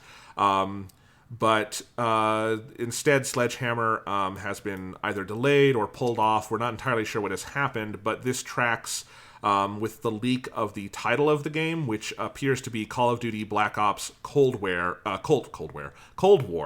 Raven Software had already been working with Sledgehammer on the game, but it looks like Treyarch has taken that lead spot, and we're getting effectively Black Ops 5 a year early because something went wrong with whatever Sledgehammer was doing. Yeah, it's weird. Like, it's so weird that this game has not been announced. Like, we are halfway through August, and we don't have an official confirmation of this year's Call of Duty. Because all indications are it's still supposed to come out in the normal Call of Duty window, which would be like late October to early November. So weird. Like, it's one of those things where this, along with like the fact that we still don't know like the prices of the Series X, the PS5, et cetera, it's just it feels like you're supposed to know all that stuff by the time you're at this point halfway through August. Like, Madden comes out, I think, in a week or two, and when Madden comes out is like that's the groundhog of video games. It's like Madden comes out and sees its shadow or whatever, and then all the other video games come out. It's like Madden is the harbinger of the video game holiday season. And we're like right there, and it feels like the holiday season is like weirdly shrouded in mystery around the consoles, and then around Call of Duty. That is always like one of, if not the linchpin video game release of the holiday. Yeah, it's weird. It's weird whatever happened with Sledgehammer. I don't think we've had any daylight on what they were working on, right? We don't know if it was World War II 2, if it was World War III, whatever it was. Call of Duty 1. They yes. just went back to it. They did the Battlefield thing. It's another Black Ops. Honestly, Sean, my confusion a little bit is, if I were Activision, and I'm not, because, I don't run a giant multi-billion-dollar company, but if ever there was the year to maybe take Call of Duty off for a year, maybe it's the year when you have Modern Warfare just killing it, and you've got, like, I think I read this morning that Warzone has been downloaded 75 million times. It just feels like a new game this year would almost be like stepping on the success of their existing game that is still selling like crazy. And I think I'm going to be interested to see how they continue that success with Black Ops, which is just a very different kind of Call of Duty. Black Ops is a very distinct sub-series of Call of Duty. And if you're doing more of that, and like, because they've talked about possibly including like moving Warzone over to the new Call of Duty, well, Black Ops doesn't play like Modern Warfare, so Warzone can't, like, that's not compatible that way. So I'm just very interested in what they're doing, because Modern Warfare is just still going so strong. It doesn't feel like a one-year game. Yeah, and it is that thing where I love Call of Duty Modern Warfare. It's such a great game, and I have basically no interest in whatever this game is. Like, maybe once they reveal it, it'll be like, oh, because I would hope that it is using the like technology and stuff from Call of Duty Modern Warfare as its base, but there's no assurance that that's going to be the case. So it's very weird. Like it is just, I keep on thinking this. I've been thinking this for like the past few days, where I just have this like, wait, God, they still have not actually announced that fucking Call of Duty game. What is going on? Yeah. Well, speaking of delayed game announcements, Sean, our final quick bite this week is that the Batman Arkham series developers Rocksteady have finally announced their new game. We have been wondering what this would be for a very long time, because Rocksteady got exactly one game out this generation, and that was Arkham Knight, the this kind of third and final game in their Arkham trilogy. And then we have not heard a fucking peep from them since. There have been lots and lots of rumors about what they were doing. But over Twitter, about 2 weeks ago, they announced that they are making a Suicide Squad game. This was announced with a poster where a reticle with the Suicide Squad logo is aimed at Superman's head. More will be revealed at DC Fandom on August 22nd. That's this upcoming week. DC Fandom is basically their Comic-Con replacement. There's going to be a lot of panels for all the like CW shows, all of a lot of comic and movie stuff as well. So yeah, on Twitter, Jason Schreier from Bloomberg noted that WB Montreal had been working on a version of this game. Montreal made the Arkham Origins game, but it was canceled in late 2016, at which point Rocksteady picked up some version of it, and he also thinks the game is probably a ways off. But we are going to hear about the new Rocksteady game. It is another DC game. It is Suicide Squad. It has something to do with Superman. We've all wanted Rocksteady to make a Superman game. That's not what this is, but maybe we'll get to kill Superman. I don't know. Yeah, so there's actually a little bit of update to this because they've a little bit more information came out I think yesterday because the like itinerary or whatever for Fandom got out there. So we know that the game is called Suicide Squad Kills the Justice League, which had been sort of leaked as a URL that they had bookmarked or whatever that they had bought. And then also we know that WB Montreal, and we've known this for a while because they've been teasing it, but they're working on another Batman game, presumably in the Arkham model, and I believe it's going to be called Batman Gotham Knights, based on the name of like their panel or whatever. So it's weird. It is so frustrating to me that I feel like, almost for as long as we have been doing big E3 episodes on this podcast, every big E3 episode, like what is Rocksteady doing is one of the constant topics we come up to. Is like, are they going to show up somewhere? Maybe they'll be on Sony's stage, maybe whatever. And then for it to just be like, they just like tweet it out. And, Rocksteady is a great studio. The 3 Arkham games they made are some of the best games of the past 10 years. But the immediate gut feeling of and now they're making a Suicide Squad game is like, really? Come on, please, no. Do we have to do a fucking Suicide Squad game? Doesn't mean that it would be a bad game. It's just like conceptually does not get me super excited from the jump. No, and I kind of agree, and it's because there's so many versions of it out there right now. There's been a series of the DC animated Suicide Squad movies. There is the worst movie ever made, WB movie that came out with Jared Leto and Margot Robbie. There is the Harley Quinn Birds of Prey spin-off with Margot Robbie that is very, very good, but still, just a lot of versions of this. There is the Harley Quinn TV show it was on DC Universe, now it's on HBO Max, which is fantastic. Yeah. And then there's just so many, and I guess my point is some of these are bad, some of these are good, but like, okay, now we're going to have another interpretation of Harley Quinn. We're going to have another interpretation of whatever Suicide Squad members they choose to include.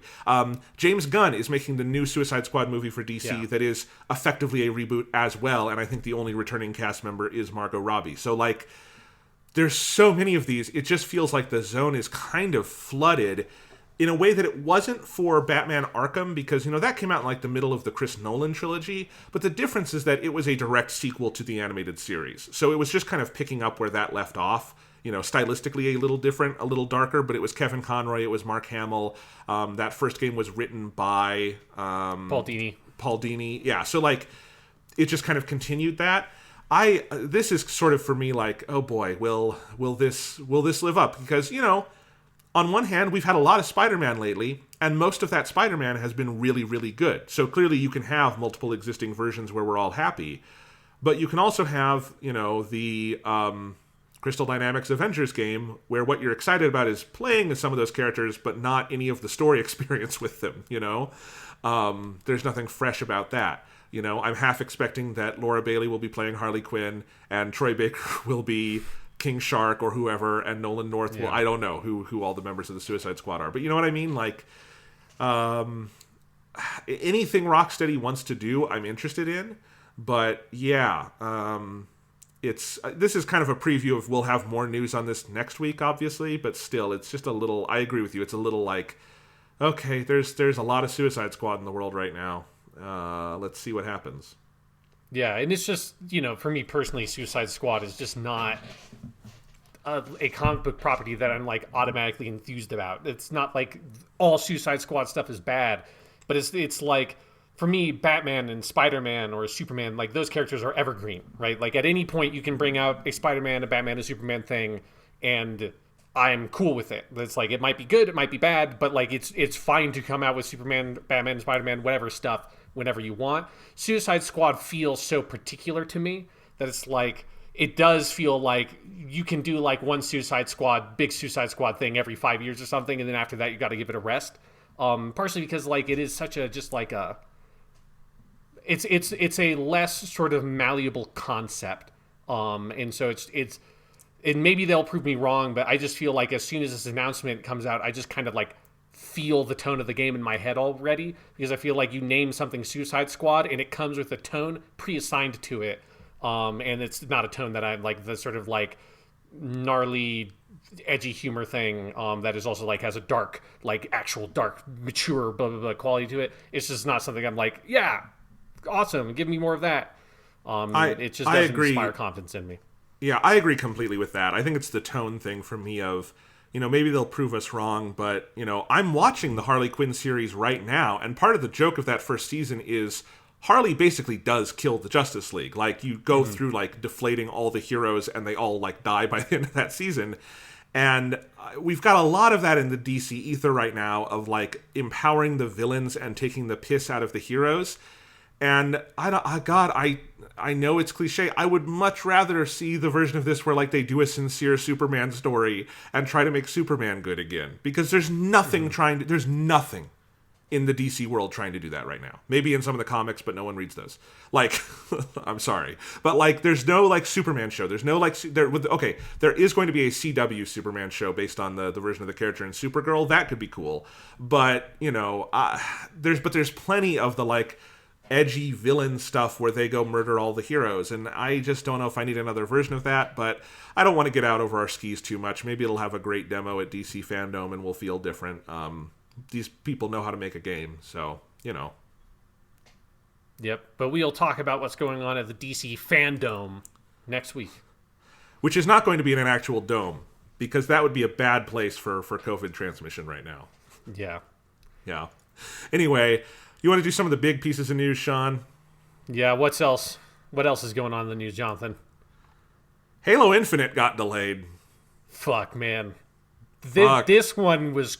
this is crazy. In terms of video game news, what the fuck? Sean, would you agree with me that in all the years we've been doing this, this feels like the most consequential video game delay we've ever covered? Oh, yeah, absolutely. It's one that, like, I could have never anticipated this. Because on the last show, we talked about... Because was the last show the Halo Infinite one? Is that how long ago that was? Might have been, yeah. Yeah, time is just fucked for me now. Especially now that I'm, like, back at work. It's just... Nothing makes any sense. But yeah, but the last time we talked about Halo Infinite, we talked about, like, how kind of weird the showing was in the sense of, like... Man, they sure, like... showed a very curated, what felt like a weird curated slice of the game that felt a little bit off in places, and like the brute character model and all that, like it just felt like a weird way to show a game that had been MIA for years and years and years, that had like publicly had turmoil.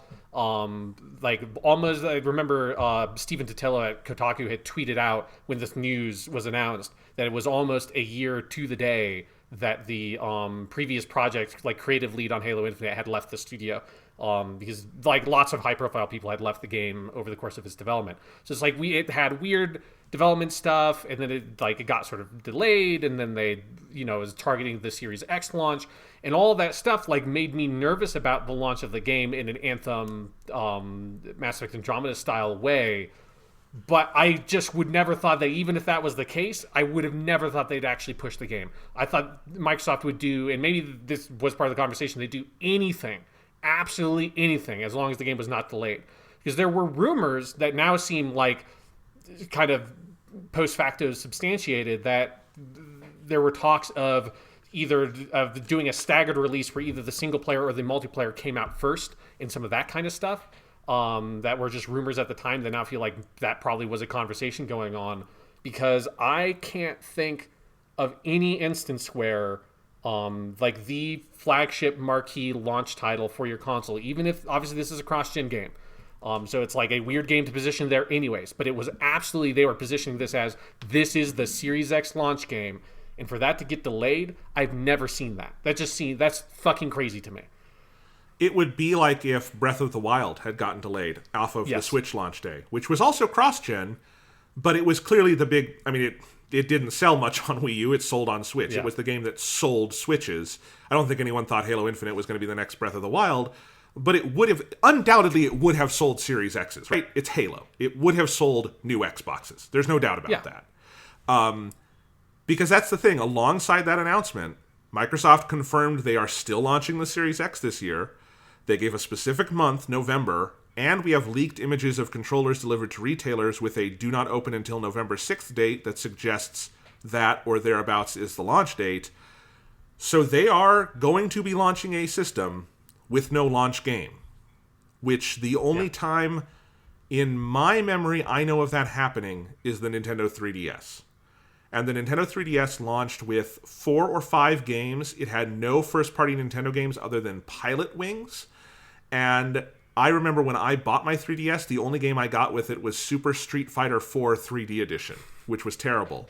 And then we all know how the story ended. The 3DS had a terrible launch, and they had to, a few months later, rip the price down from $250 to $170.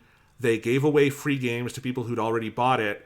And then that was done with the launch of Ocarina of Time 3D, which was a remake, but it's fucking Ocarina of Time, so people bought it. And then the 3DS did very well from that point forward. But if that's the only model, that's not a great model for the Series X, Sean. I mean, it'll have third-party games. It'll have, you can play Assassin's Creed Valhalla on it. You can play Cyberpunk on it. But, although Cyberpunk, it won't be the Series X version, so never mind. Yeah. So what the fuck is going on? I mean, it's the whole strategy is confusing. Halo Infinite must be I think this is everyone's assumption, and maybe it's wrong, but it must be in dire shape if they chose to do this, right? It's the only thing I can think of, right? It's because there's a calculus that goes on there of you have two choices. You either release it with the Series X, which they had, and this was a week or whatever after they had shown the game. There were 2 weeks after they had shown the game. They did this delay. So it was right after they had very firmly planted the game in everyone's mind, and the biggest showing of this game has ever had, as this game is coming out with the Series X, is the only game they showed basically any fucking gameplay for in their whole hour-long live stream. It was the thing that they pinned it on. It was a thing that when they announced that live stream, they're and we're going to have a lot of Halo Infinite gameplay. It is the game. And they had just done that in several weeks after that point. Then they announced that they're delaying it. It's there's no way that happens unless it is in such a state where the gamble they're making of, well, if we go for that date, it comes out at such a broken, disappointing state that it does so much harm to the brand, it would be less harmful to push the game back, right? That's the decision that they have to make. And I have to imagine that probably the very, let's call it lukewarm response, or the very grossly disgusting internet response that happens with these kinds of things. But that response that was negative and very negative in a lot of corners of the internet about the showing of the game, surely that must have been significant ammo. I have to imagine that probably there was a discussion being had sometime before that live stream where they're people probably at 343 were saying we need to delay this game, we need more time, it's just this is what's going to have to happen. They were told no, that is not going to happen, and then all this shit comes out, and then they go back to that same board meeting and they're see, no, we need to delay the fucking game, guys. And seeing that internet response probably is what gave it enough fuel to tip it over the edge to delay the game. But however this happened, it's fucking crazy. It's just, I can't conceive of it. I can't conceive of a company deciding to delay its flagship first party launch game for its new console almost under any circumstances. There is a lot to pick apart here, and I want to jump into a discussion of kind of the state of Halo right now. But before that, Sean, what is Xbox's calculus of still putting the Series X out there? Is it, because I'm of a few minds on this. I mean, part of it, and this is true, Xbox's main focus right now is not just making people buy a new box. That is, they do have a manifestly different strategy than PlayStation. If PlayStation delayed Miles Morales and had no launch games for the PS5, but then put the PS5 out, that would be absolute insanity, and I don't think they would do that. But I can see the world where Xbox's logic is, because they're even kind of doing this with getting rid of all the Xbox Ones off of shelves right now, and we also know the Xbox One Series, or the Xbox Series S is going to be a thing. That they're kind of replacing the existing Xboxes, and this is where you go for Xbox hardware, and so they kind of want it on the market for that, but it's not tied to giant game releases the same way like PlayStation is. because the focus of their business is on Game Pass, it is on services, it is, I have an Xbox. I also have, though, now I have this gaming laptop. And, personally, I'll just say, Sean, I have no intention of buying a Series X at launch or anytime in the near future, in part because I have an Xbox One X that will be able to play most of that stuff, and I have my gaming laptop here that'll be able to play most of what they put out, and that's totally fine. And Xbox is probably perfectly fine with that. If they have me paying for Game Pass and playing their stuff, I don't think they particularly care where. And they want the Series X out there as kind of their biggest public, sign of that, because it's good to have a console on the market, and it's where they can kind of lead development for. So in that sense, it's a rung under absolute insanity to launch it without a launch game. But at the same time, you are launching it without a launch game. Do you know what I mean? There is this kind of... Because you're still putting out what is probably at minimum like a $500 console, assuming that's more or less where the price is going to be for both this and the PS5, which is generally what I'm assuming. You need to have an argument for why to buy the thing you're putting out. It's fine to get revenue off of Game Pass, but if it's not, it's not convincing you, and then it's not convincing me who I technically own an Xbox One, but it's my dad's and it's hooked up to his TV, so I don't really have access to it. And my laptop is good enough to play some games, but not enough to play most modern games, or at least not in a way that I would go to that as a major gaming vector for me. They're for me, or people like me, they need to make an argument to get you onto that platform. So it's fine for people who are already on the platform, but part of the whole reason to release the console in the first place is to give this entry point. And so it just seems, Game Pass is all in good, but if people don't own an Xbox, it doesn't matter, right? You need to get people to move on to whatever your new platform is. And so it is just conceptually weird to me. It is just it just feels I don't know how you can make the argument for someone to buy a Series X at launch. I literally don't know even what it is. Because at least with the PS5, if you want to play Spider-Man Miles Morales, when that game comes out, you buy a PS5 at launch. It's is that the most compelling reason for most people? No. But it is a reason. It is an excuse that the dumb enthusiasts like us can use to say well, I want to play the Spider-Man game, and if I buy the PS5, I'll play the Spider-Man game, and then I'll buy a PS5 eventually, so I might as well get it now, right? And that's the thing you do to convince yourself to spend hundreds of dollars when these boxes come out, like I did with Kills and Shadowfall. It's do I, whatever. I'll eventually have a PS4, and if I buy it, then I can fucking play this thing right now. With the Series X, what is the reason to buy it? There's no excuse even. Yeah, I mean, let's think of the different profiles for this, Sean. If you are a longtime Xbox gamer, and that's where your entire ecosystem is, you still, I think, you could make the argument for the why not just buy it now because I'm going to upgrade eventually. You could make that argument, and there will be third-party games that will play better there on launch than on your current Xbox One or Xbox One X. Although, if you have a One X, not by much, the One X is a very powerful piece of hardware still. It is not a slouch by any means. So there I can kind of see the logic, but that's a small sliver of the audience. If it is, let's say you haven't had a gaming console in a while, well, then I would tell you to buy a PS5 because you will get all the third-party stuff and you will get more first-party stuff. And if you're not super into gaming, the backwards compatibility stuff probably doesn't matter that much to you, blah, blah, blah, right? If you have both a PS4 and an Xbox One and you're looking to buy something new this holiday, again, I would lean towards PS5 because we know you will have in the next year Miles Morales, you will have Horizon, well, I don't know if Horizon 2 Dawn will be next year, but it'll be soon. You'll have a Demon's Souls remake, just the things that we know will be on there. Ratchet and Clank. Yeah, Ratchet and Clank, and all the third-party stuff. So I'm going through the profiles in my mind, and you're right, it is hard to come up with the argument outside of the already committed. And honestly, I think the thing that throws a wrench in the game pacification of all of this is that whole strategy would frankly make more sense to me if Xbox didn't sell hardware. If Microsoft got out of the hardware business, and like, let's say they still made controllers because they do make the best controllers. Even if you like the layout of like a DualShock 4 more, I'm just talking about like build quality and compatibility and all of that stuff, right? And they're the only ones with like that night. Well, there are some specialized companies that will do customization, but they have like their elite controllers and stuff like that.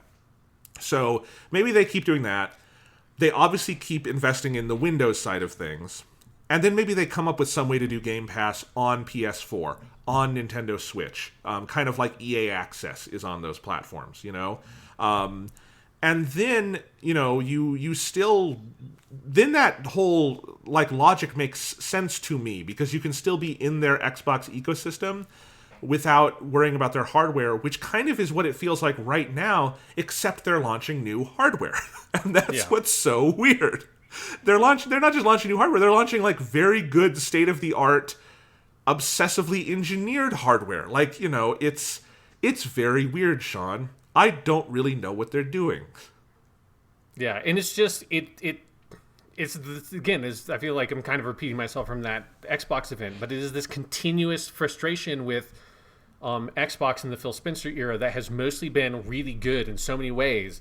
But the first party stuff has been a complete fucking nightmare. And it's like when you look back at the Xbox One generation and you look at like the debacle around Crackdown 3, you know, I mean, they had multiple major studio closures like Lionhead, big profile game cancellations like Scalebound, game like that Recore game that came out that was like half finished or whatever, and they like released the complete version a year later. Like, it was just like a routine thing of almost every single AAA thing that was not Forza or Gears came out, or did like was totally canceled or came out in a compromised way, including Halo 5 that, like, you know, had very good 4v4 Team Slayer multiplayer, but a very frustrating and not very good campaign, and then almost none of the broader multiplayer features that the Halo audience expected from that game. And so, like, they have been fighting since at least 2015, or like really 2014, where they had the E3 where basically everything they announced was delayed to death or was canceled outright.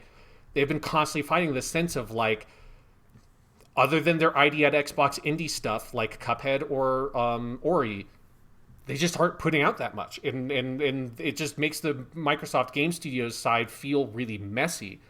And then this is just like, I keep on feeling like they're done with it, and then this happens, right? And it's just like, it feels like their first-party stuff feels like a fucking mess. Especially when you look over to the left and you see Sony, and you look to the right and you see Nintendo, and they're just like trucking along. Like, Sony released Last of Us 2, Ghost of Tsushima, and they're going to release Spider-Man in the fall. Like, what a fucking year. And then you look over at Nintendo and you see Animal Crossing, which is like the best-selling Animal Crossing. You see Paper Mario, and it's the best-selling Paper Mario. And they'll probably release something that they haven't announced yet in the fall, like their Mario, like 3D Mario Collection, whatever it is. And everybody else is trucking along, and then Microsoft feels like it's stumbling on the first-party thing so consistently, and it's crazy to me. And this is where I want to bring in the Halo side of the discussion. And I also want to bring in Gears of War, because something that has been a real revelation for me in the last few weeks, Sean, is because I wound up playing Gears Tactics kind of on a whim, but then that got me into, now I'm playing Gears 5, and I'm about halfway through that campaign.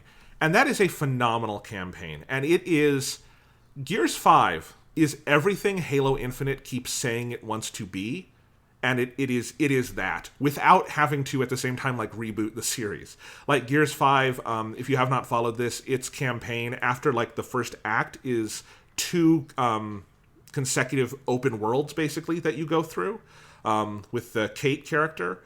And it is an astonishing evolution of Gears of War. It is the best written Gears of War. It is probably the best acted Gears of War. It is maybe the best looking console game. Like, it has the visual fidelity of a Last of Us 2 or Ghost of Tsushima or Uncharted 4, but because it's on Xbox One X, it's also at native 4K 60 FPS. Like, it is the only first-party Xbox game that was made from the ground up for their super powerful hardware.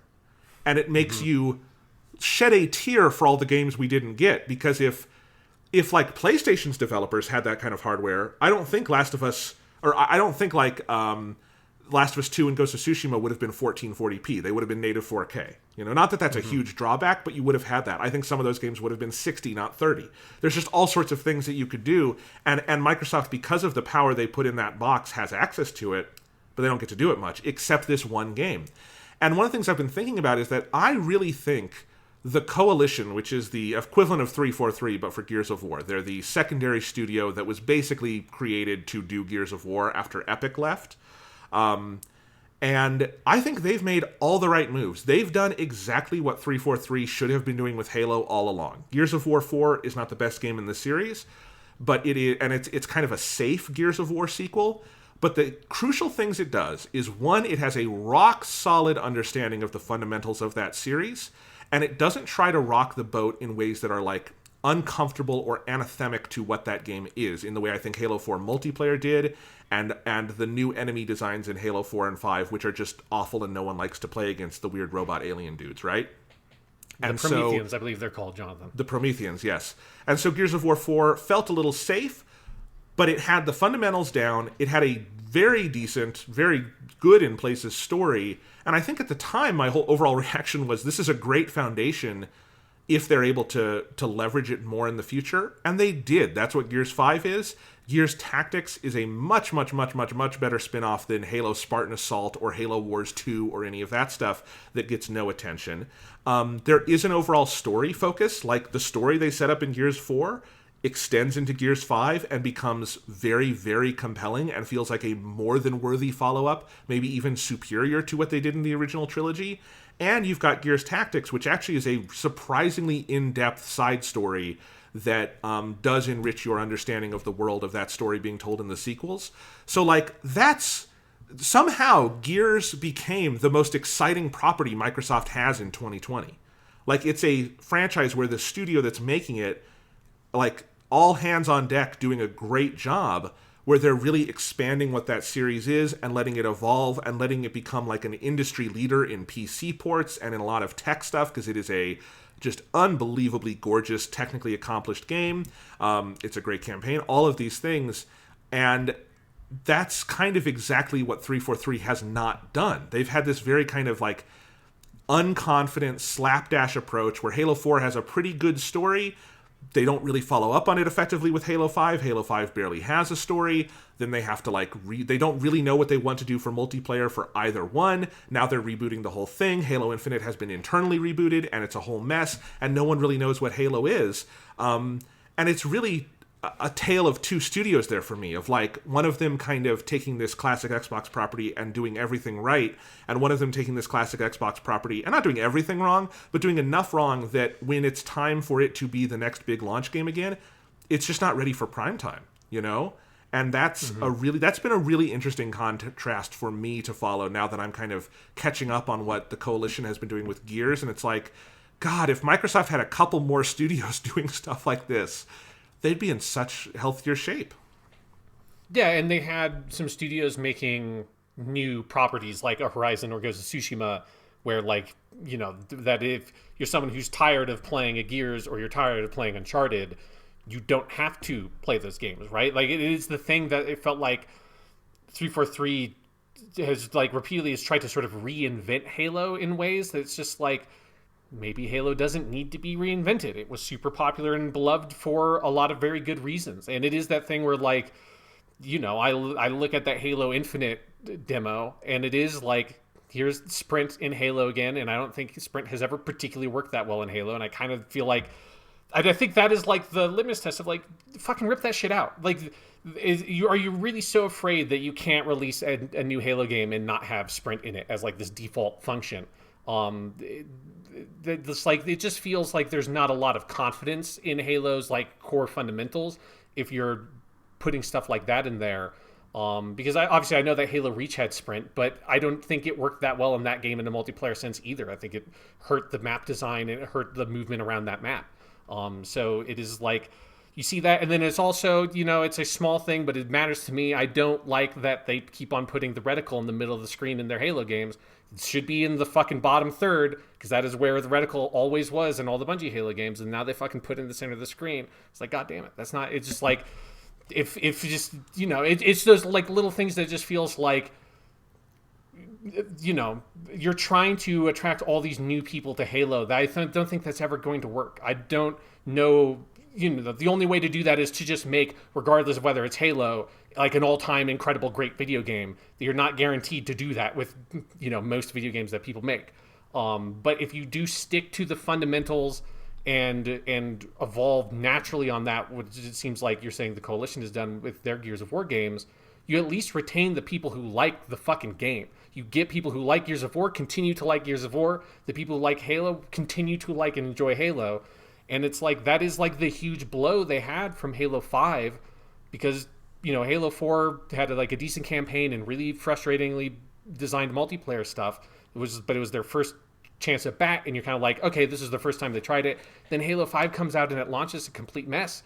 It's like, it so hurts my interest in going back to Halo as a franchise. When I was hardcore dedicated Halo man, who by the time of the launch of Halo 3 had engaged with every extant piece of Halo media that existed, books, comic books, the animated movie compilation, what have you, the graphic novel, which is a very good graphic novel. And yeah, like, I agree with you that there is this sense of, I don't have on the outside a huge attraction to Gears 4 and 5, but I've never had like a huge attraction to Gears as a franchise anyways. And I'm sure if I played those games, I would enjoy them, but like, Gears is not like a core franchise to me. Halo is a core franchise to me. And because they fucked with it so much, they lost me kind of entirely. Well, and all I want to add to that is that my point with Gears is not just that I think they've been able to retain people for whom that was a core franchise. They've kind of turned it back into a core franchise for me when it never quite was. And that's fascinating to me. Like, and I think part of that is their ability to retain those fundamentals and genuinely evolve in a way that feels like a natural, organic evolution. So, like, one note I just want to make on this as a comparison is I've always had kind of a conflicted feeling about how they do like enemy design in the 343 games, because I get the instinct not to just keep using the Covenant because that story was finished in Halo 3, right? But at the same time, that combat system was invented to fight the Covenant. And the Prometheans are very boring enemies to fight, and they get much more boring over the course of Halo 5, and then you see Halo Infinite and you're like, oh, thank God they're just doing the Covenant again. But at the same time, you also look at that and go, but if they're just doing the Covenant again, why don't I just go back and play Halo CE? In the meantime, the choice the Coalition made with Gears, there is a second enemy set in Gears 4 and 5 that are these robot dudes, and I think they're fun to fight, but they also use them in like very bite-sized chunks. But the main thing is they just kept using the Locust. And I remember being a little disappointed in that as a story turn in Gears 4, but I think the intelligence of that is that the Gears combat system, which is this very specific thing, was built around fighting these big, meaty, fleshy aliens, right? And so you kind of have to keep using the Locust, and because they came up with a good narrative justification for it, they're able to continue telling the story, and instead of just having the exact same Locusts they had in Gears 1, they add new ones, and they add alterations of one, and you just keep letting it grow and evolve. And that's very smart, and that means that by the time you get to the next game, Gear 6 or something, they have a foundation of an enemy base that they can keep building on, and they can do other innovations. So Gears 5 is able to... It's a complete visual overhaul. It doesn't look like any other Gears game, whereas Halo Infinite is doing, well, we tried this and we tried that, so now we're going to make a game that looks just like Halo 1, you know? Or Gears 5 is able to do a different narrative structure and a different world structure. And Halo Infinite might be trying that, but we're not sure. And I think that's one of the things that really shows to me that the Coalition came into this with kind of a vision and some confidence and some understanding of what they were doing that I don't think 343 ever really had, in part because Halo is just on a taller pedestal and it's harder to nail, you know? So... Yeah, but you are right. Like, now that I think about it, in Halo 4 and Halo 5, they did not introduce a single new Covenant enemy type. Like, at all. It is just the exact same. In fact, it is less than what they had been, what, like, the later Bungie games had. So, yeah. Yeah, because they don't use brutes until Infinite. So, anyway, that we got pretty far afield, but there's a lot to pick apart there, so who knows? I mean, yeah, that news, when Halo Infinite... that delay got announced, like that, I was like utterly bowled over. I'm shocked. Because I'm also just very curious now. When does that game come out?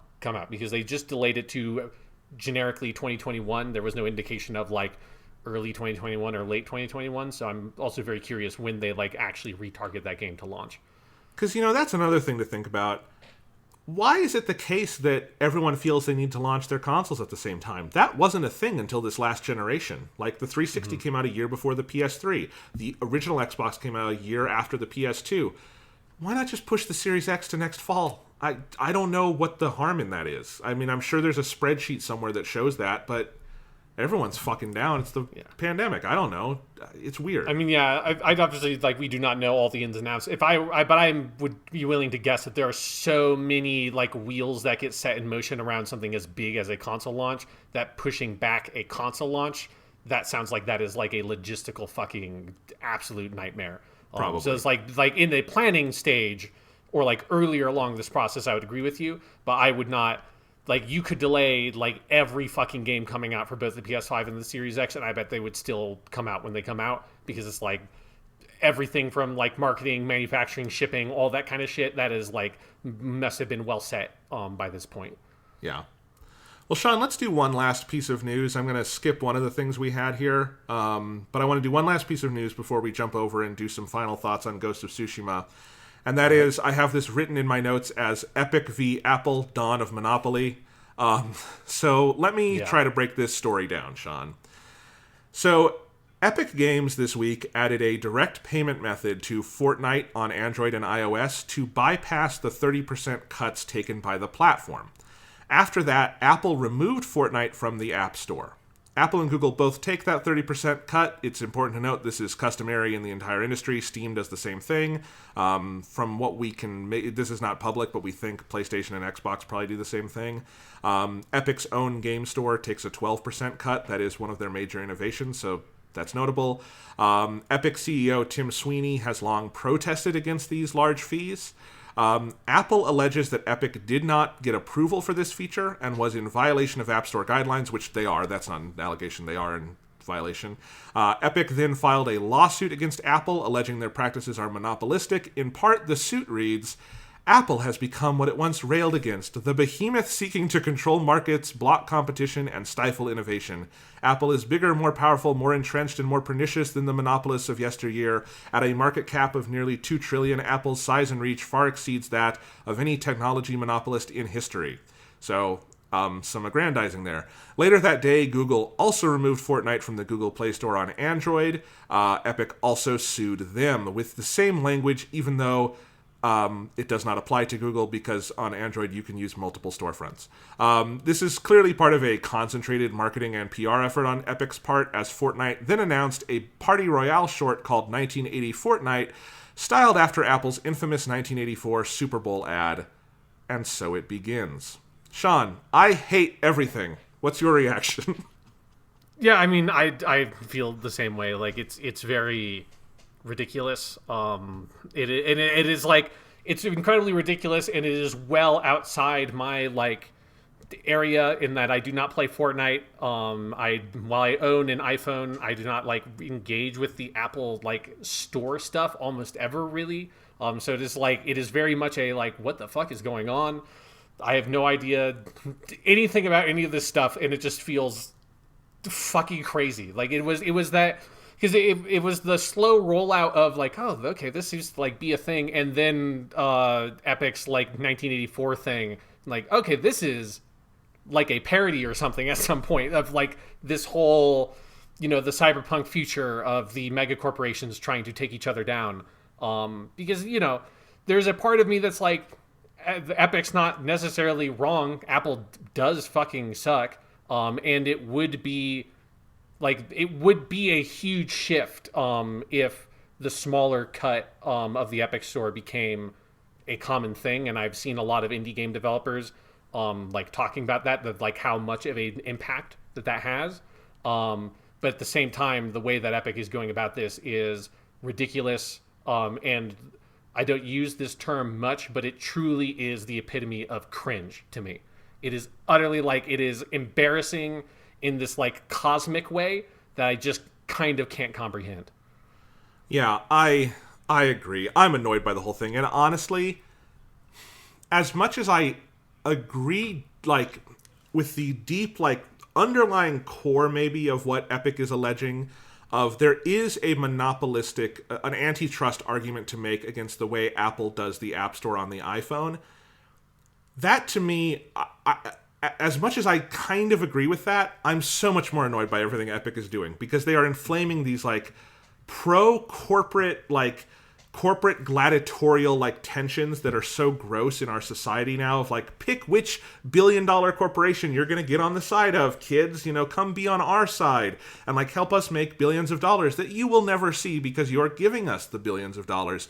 I find the whole thing really gross. I mean, part of this, to break down, is there's a couple things here. So the antitrust argument for Apple, for those who don't know, is that on the iPhone, you can only download stuff to your phone through the App Store, and Apple takes a 30% cut of everything on the App Store. This, in and of itself, I think it is important to stress, is not unusual. Everybody takes a 30% cut in stores like these. The problem is that as there become more and more storefronts, and especially as a lot of, like, smaller people try to break into it, there is this kind of chokehold of that's the only way into the very large iOS ecosystem. And, you know, you have to kind of play by Apple's rules or you don't get to be there, and that does have some very legitimate antitrust concerns. At the same time, I do think Epic's whole thing of painting Apple as, like, the monopoly to end all monopolies is dumb, when companies like Google exist, and Facebook, and Amazon, who are, like, have actually much, much bigger antitrust problems. Like, Apple has legitimate competition on every other front, except the storefront on iOS. Like, that's not really a monopoly problem when you're talking about, like, laptops or tablets or phones or other things they sell. Whereas Google, you have things like AdSense, where they have a chokehold on the entire advertising network of the internet, as well as search. Facebook, same thing with social media advertising, as well as owning Instagram and everything, WhatsApp and all that other stuff. Amazon has Amazon Web Services, which is what the vast majority of the internet runs on. Amazon's monopoly is really fucking terrifying if you break it down. Like, Amazon has the kind of monopoly where if it went down, it would, like, take the entire internet infrastructure down with it. Like, that's the kind of monopoly it has. So there's just things like that where when they allege that, I'm like, that's a level of self-aggrandizement about you not getting as much money as you want that is so, like, there is a legitimate antitrust case to be made here, but it is not nearly as important as Epic is making it out to be. And it's because they're not getting as much money as they want. It's a very, you know, self-centered thing, which is, that's what businesses do, but whatever. Don't try to make me think you're a hero because of it.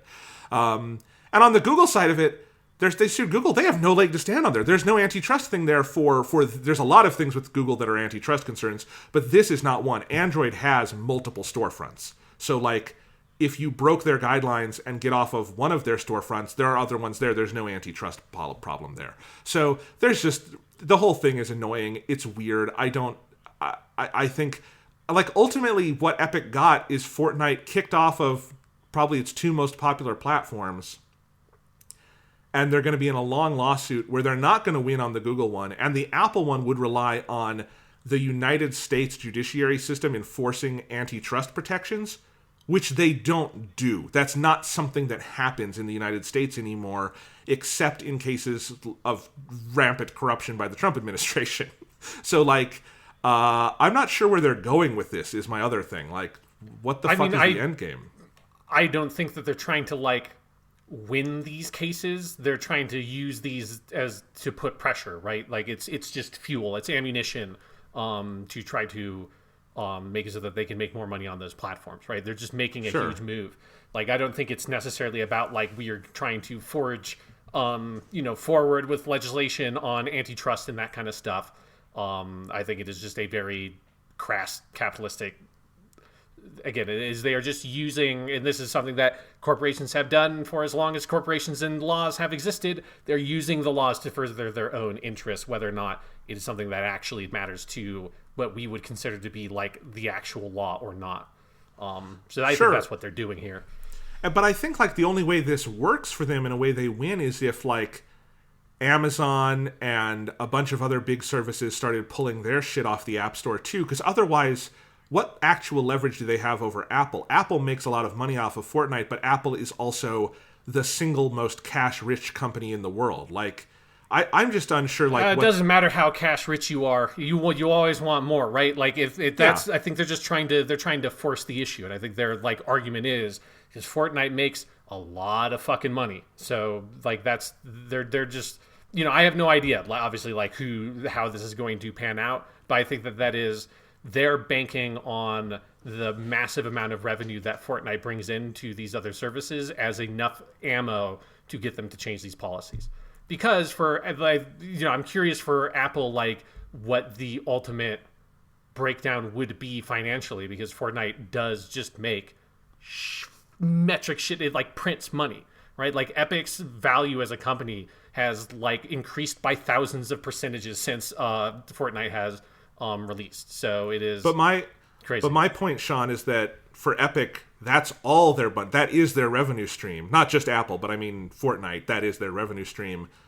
For Apple, I mean, it is a lot. It's changing the couch cushions for a company that big. I mean, Apple has what is Apple's incentive to back down on that? Because they never have. A lot of people have picked this fight with Apple. No one's won it. I mean, again, I have no idea. Like, yeah. I like it is the companies doing dumb shit on a scale that like I don't. It is hard for me to see what the benefit is for anybody, because there is no benefit for anybody. It is capitalism marching forward as capitalism does. Is your general reaction the Ken Watanabe gif from Godzilla of "Let them fight"? Is that pretty much it? Yeah, it is. It is that. It is just like these are two abstract concepts that wield a lot of abstract power in our society, that are fighting each other to gain more abstract power while we are all dying from a virus. So that's the world we live in. Well, do you want to go ahead and talk about a video game, Sean? Yes, let's end on a positive note by talking about a very good video game. A very good video game. So let's talk about Ghost of Tsushima. Spoilers from here on out, because, Sean, we've talked about the game twice so far, and I think we have picked apart the game systems pretty well. So I really want to focus on the story, which I have to say, I loved a lot of things about Ghost of Tsushima. The thing that surprised me the most, not just from like before playing the game, but from playing like maybe the first half of the game to the end, is how good the storytelling in this game is. I was blown away through like the end of Act 2 and then all of Act 3 at how tight and confident and thematically and emotionally rich and character rich the storytelling in this game is, to a level that I've never seen in a, sort of collect-a-thon open world like this. I would say that something like The Witcher 3 has even better storytelling, but it's a very, very different kind of open world game. This game really, especially down the home stretch, blew me away at how deeply engaged it is with the big ideas on display, by how much I came to care for all of these characters and their environment, and by some of the big moves it makes near the end, which are surprisingly bold. And I think you take that all together, that is what, in the end, with all the great gameplay stuff you and I have talked about at length, is what makes me feel like this is not just a really good game, but this is a capital G great game. Yeah, I 100% agree. And it is definitely something where the story, and I think appropriately so, I think it does a good job at this, of like slowly ramping up, of it appearing to be something like way more sort of broad and basic at the beginning, in a way that feels like your Assassin's Creed game, right? Like any random Assassin's Creed game, even the ones that have like the better stories, they generally just like, it's like, yeah, this is fine. And that's kind of what Ghost of Tsushima felt like for that whole first act. And then you get to the end of Act 1, and then it starts doing this shift, and it's like, okay, no, they feel like they are way more aware of the sort of like social issues that they're engaging with, and the concepts and the themes of the story, because the whole story is about fundamentally Gene going from being this person raised by his uncle, to be the like, stereotypical honorable samurai who believes in all these things and stands above all the people and rules over them as the ruler of his fiefdom, so on and so forth, and starting from that position, and then over the course of the game realizing and like coming face to face with the consequences of that ideology, and that sort of like weird faux idealism, that his uncle espouses, and then the reality of what it means to be someone who has a responsibility to protect people, and what it means to actually go out and fight for people and protect people. And that is the transformation he takes over the course of the game. And it's not until I think the uncle re-enters the story at the end of Act 1 that like that thread really sort of gets going. And then once you get to the end of Act 2, where the story fully flips on into full gear, the wedge is drawn between Jin and his uncle, and then you go off and he fully kind of becomes the Ghost of Tsushima, and to the very end of the game with the duel with the uncle. Like, all that stuff is just golden. They nail it 100%. They're like right there, understanding in a way that like has been incredibly frustrating, going from seeing some of the like vague discourse around the launch of the game from people who obviously, because the game had just launched, had not played it all the way through, to then getting to the end of the game being like, oh wait, no, this game actually did pay attention to the samurai movies that the people watched. Like, it did pay attention to the themes and the ideas of that fiction, because the game ultimately, 100%, absolutely comes down on the place of the samurai fucking suck, and their system sucks, and they should be dismantled and disregarded in their entirety, and like the people should be empowered to defend themselves and find their own happiness in their own lives, and flip the samurai the double bird and fuck off and get off my fucking island. Like, that is absolutely where the story ends, and it is awesome. Are you thinking of the same abysmal Polygon article I am? Yeah. Okay, yeah. So there was a Polygon article a couple weeks ago. I did a very long Twitter thread on this because it annoyed me so much, and I feel like I have some expertise in this area, as you do too, Sean, with samurai movies, where this article was basically alleging that, Ghost of Tsushima had no real understanding of samurai from, like, movies or culture, and that, like, it was playing into, like, the kind of right-wing propaganda that you do get in Japan now from people like Abe, who, like, kind of glorify Bushido culture. But when you read that Polygon article and it talks about the game itself, it clearly has not played beyond Act 1. They don't mention anything beyond Act 1. Their entire reference point for, like, what the game's attitude is Jin at the beginning of the game when he thinks he has to be an honorable samurai. And the game so clear, it was hilarious to me reading that article, having, like, I had not beat the game yet, but I was close. And it was like, this is an embarrassment that you would publish this. I'm amazed that made it through, like, editing at a major publication where no one stopped and said, hey, did you actually finish the game and fully engage with the text? Because that's just not what this game is about. It's just not. It's crazy. I mean, it would be like fucking watching the first 10 minutes of Braveheart and going, they completely missed that this Scottish dude is totally pro-English. Like, no, you haven't gotten to the inciting incident that made him take up arms and fight against the English. Like, what the fuck is wrong with you that you would publish this article? Because the game it's not even subtle about it. The game is very, very informed, and I actually think less so by Kurosawa movies than by, like, other, we mentioned, like, Tatsuya Nakadai-led samurai movies, but things like Kobayashi and, who did Sancho the Byleth? What's his name? Why am I forgetting this? Mizuguchi. Mizuguchi, yeah, stuff like that. Like Harakiri, very clearly an important movie to this game, right, Sean? Yeah, I mean, it visually quotes that movie in the scene where he goes into his family home and gets his armor back, where they just... Yeah, yes, absolutely. Yeah. So, like, the game is about the evolution of this character from, I have been taught that the Bushido code is everything, to there is more to life than this, to I would rather sacrifice my sense of honor than sacrifice lives. And that is the arc. And that is directly against the kind of right-wing legacy of Japanese samurai worship. It's in the same way that the movies of the era that it is quoting are. This game did its homework. It understands that. I think there are other cultural critiques you can make, but that one is just demonstrably false in the text of the game. I'm sorry. Yeah, and I completely agree that it's that kind of thing about, I have a lot of sympathy for the people who, work at major gaming sites, where the reason why that article gets published within the week of the game's launch is because that's when there's the traffic to generate it. So it's like, I don't necessarily blame that author, because they're writing within a fucked up system, that it's like, if Ghost of Tsushima is a long game. It took me like a month or something to play through that whole game. And after a month of that game came out, you write an article about that, it's probably not going to generate much traffic. But at the same time, it is just not.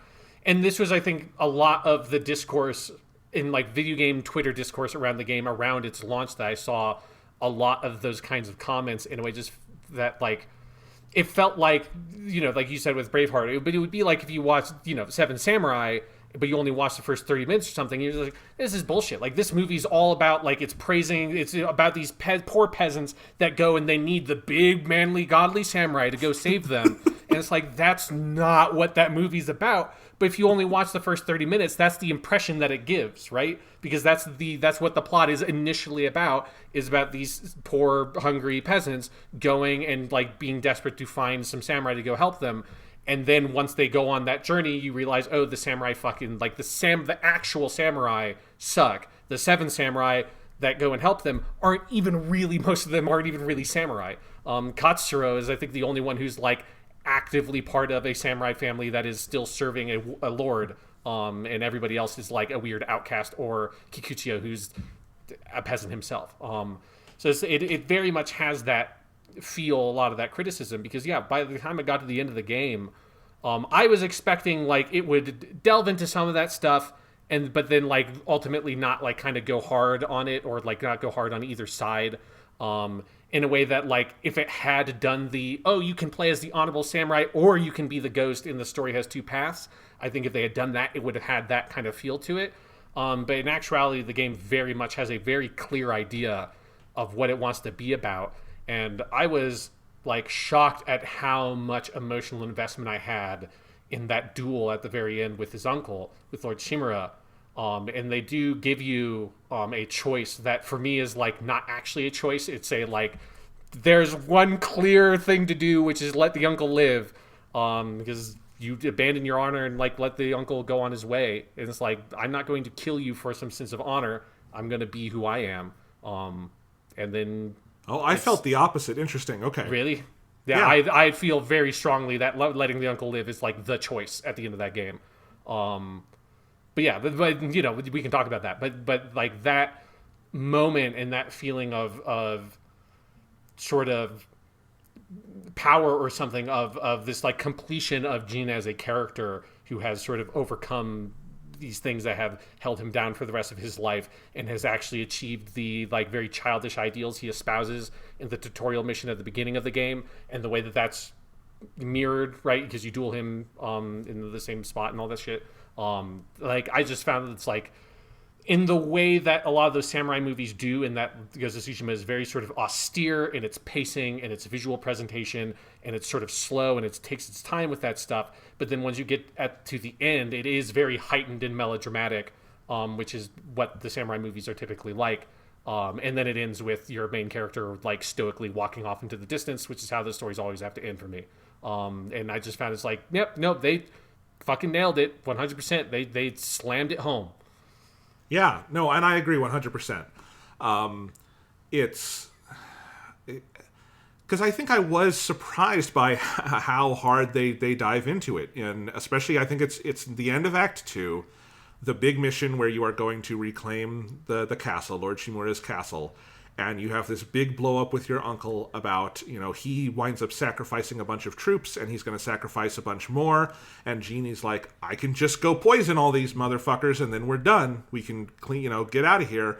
And they have this big blow up. And honestly, one of the things I want to praise about the game is its nuance. As much as we're talking about it's like, burn the whole system down. It does that with a nuanced view where like it is not for Gene as easy as just saying, poisoning people is great. I love poisoning people, like this is the way to go. That it is this discomfort of like, that is a dishonorable thing to do. That is a cowardly, like all these things that like he does have this feeling of, and you understand why Lord Shimura doesn't want to do that. And in the third act, there is a very real consequence in that the Mongols start using that poison and are threatening the mainland with it. And like, it's not all sunshine and rainbows once Jin goes down that path. And that's something I like. It does not make Lord Shimura out as like a complete fucking idiot or like a completely amoral. Like I do think there is something in that is very human, and I like that about it because I think that's true of the movies it's coming off of as well. But it still has this overall view of like, right, the correct thing to do is try to save the people and try to work for the people, and that he ultimately gives up. And I think the most important thing is what it recognizes is he gives up his status. He gives up what makes that scene with his uncle where he comes back and his uncle like burns the letter and everything so powerful, is that Gene is giving up all the things that defined him so far, because being a samurai is a social status, and and he was going to become an even higher level of that. He was going to eventually be the daimyo of Tsushima, And so seeing all of that go away, and that he sheds almost in like a Buddha-esque fashion, he is shedding all of his like material possessions and his status in life and all of these things, and really focusing on the common people who should be the focus all the time but really aren't. That's where the game, I think, really has such a smart presentation. And part of that is having so much in the game of going around and helping people and rescuing peasants and doing all these side quests where you just help common folk, and sometimes you can't save their loved ones, but you can do what you can for them. And you have all these other characters who give you other perspectives on things, like I'm not going to remember all of their names, but Shigeru Chiba guy, Sensei Ishikawa, there we go. Ishikawa, yeah. Who I think gives you a very clear perspective on the dickishness of the samurai code. And you have Lady Masako, who gives you kind of a sense of the problem of like family nobility and women in this society. And you have the Buddhist monk guy, or the warrior monk guy, who gives you another view on the idea of like your ideals versus your actions, and it all comes together in really powerful fashion. So yeah, and then it is. I was also like very surprised at how compelling a lot of those character relationships were by the end, because you platinumed the game also, right, Jonathan? Yes. Yeah, so we both did everything there was feasibly to do in the game, and a lot of those like character stories, particularly like those long running ones, when you come like bring them to an end, and you like the finishing of like the Tomoe story and of Masako's story, and her sister and all of that, like they are really effective and powerful. And it is that thing where I think in the middle they maybe could have like condensed some of those a little bit, because I think there's a little bit of like wheel spinning with some of those. But by the time I got to the end, I had like really fallen in love with like all of those characters, and I was particularly really invested in Jean and Yuna's relationship. And I think in that Act 3, like their relationship together, and there's this sense of like she has done so much to help him grow as a person, that is this very like sort of natural bonding that they have. There's that like scene where they share sake together before the Yarikawa stronghold mission in Act 2 that is really good. And it's just like their slow budding relationship. It was the kind of thing that by the time I got to the end of the game, I was really surprised at how much like I would take a like straight sequel to Ghost of Tsushima in a way that I was not expecting for most of the game. For most of the game, I'm like, this is awesome. I want this game to finish its story, and then if they make a sequel, maybe it's set in the Edo period. It's like somewhere else. And I think I still would like them to like maybe go like to a very different place with it. But there is a part of me that's like, I just kind of want to see what happens with these characters in a sequel. Like I have this really powerful emotional attachment to them and want to see the relationships evolve even more. Yeah, absolutely. Ghost of Japan, they just model all of mainland Japan. It's crazy. No, it's they just gotta hop. It's you do Ghost of Shikoku, and then you do like Ghost of Hokkaido, and you go up there, and then you do Ghost of Okinawa, and then you do Ghost of Honshu. You just gotta kind of visit all the. I'm sure there are like smaller islands you can go along the way for maybe some like DLC or something. Yes, he's got to get a ship, make it a little Assassin's Creed 4 in there. Yes. Yeah. No. No, I agree. I think Yuna is an absolute key, because Yuna in the first act is fairly backgrounded. And I think it's cool what a central role she starts to play. You have her side missions in Act 2 that are really good. And I think one of the major turning points for me, and this is also something I wanted to talk about in relation to another PS4 game recently, is what they do with Taka, her brother, who is played by Kape Yamaguchi, and is pretty much just Usopp without the long nose. Because he is the like cowardly guy who learns to like, he really like summons his courage and he does all of these great things, except he gets his head chopped off, which has not happened to Usopp yet in One Piece, but there's a lot left to go. That would be very fucking sad if that happened. Oh my god. But anyway, I mean, that scene is fucking wrenching where Taka gets killed, and you feel so guilty about it. But something, this game actually helped clarify for me a lot of my problems with The Last of Us 2, because these are both games that have a lot of suffering in them, and they are both games about like very dark overall contexts. You know, there is death everywhere in Ghost of Tsushima. There are very few side quests where you successfully go save the person and reunite the family. I don't know if there are any in my memory where you do that. And, you know, this big story beat is about a character being, you know, brutally murdered, and it was your, you know, best friend's brother, and you feel responsible for that.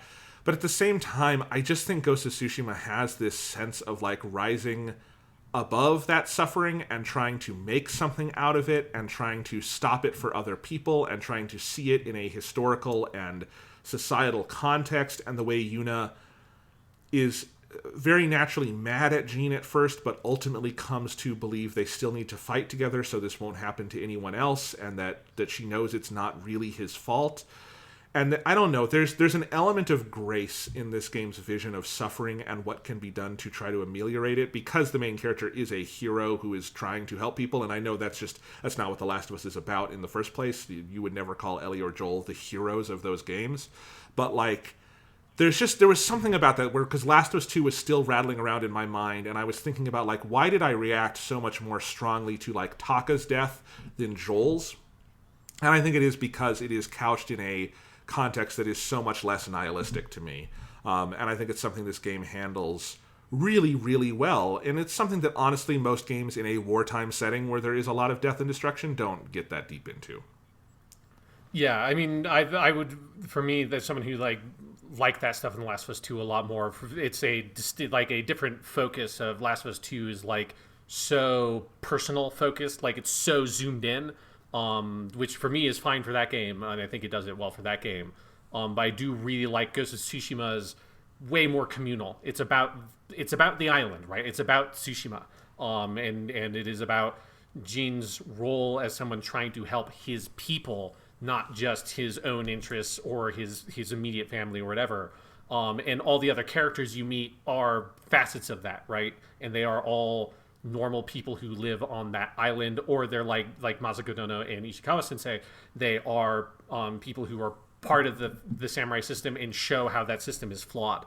And so, yeah, like the big picture focus of Ghost of Tsushima is so well executed, and it is one of those things that lends it that really good sense of pacing, because it starts out, anything that has that like really big focus is going to start out slow. And kind of it is going to start out of focus, right? And it's as the blocks slowly get put into place that eventually everything clears up and you kind of see what the game's vision is. And that is where Ghost of Tsushima shines, is in that Act 3. Everything feels like it's totally in focus. It's totally on point.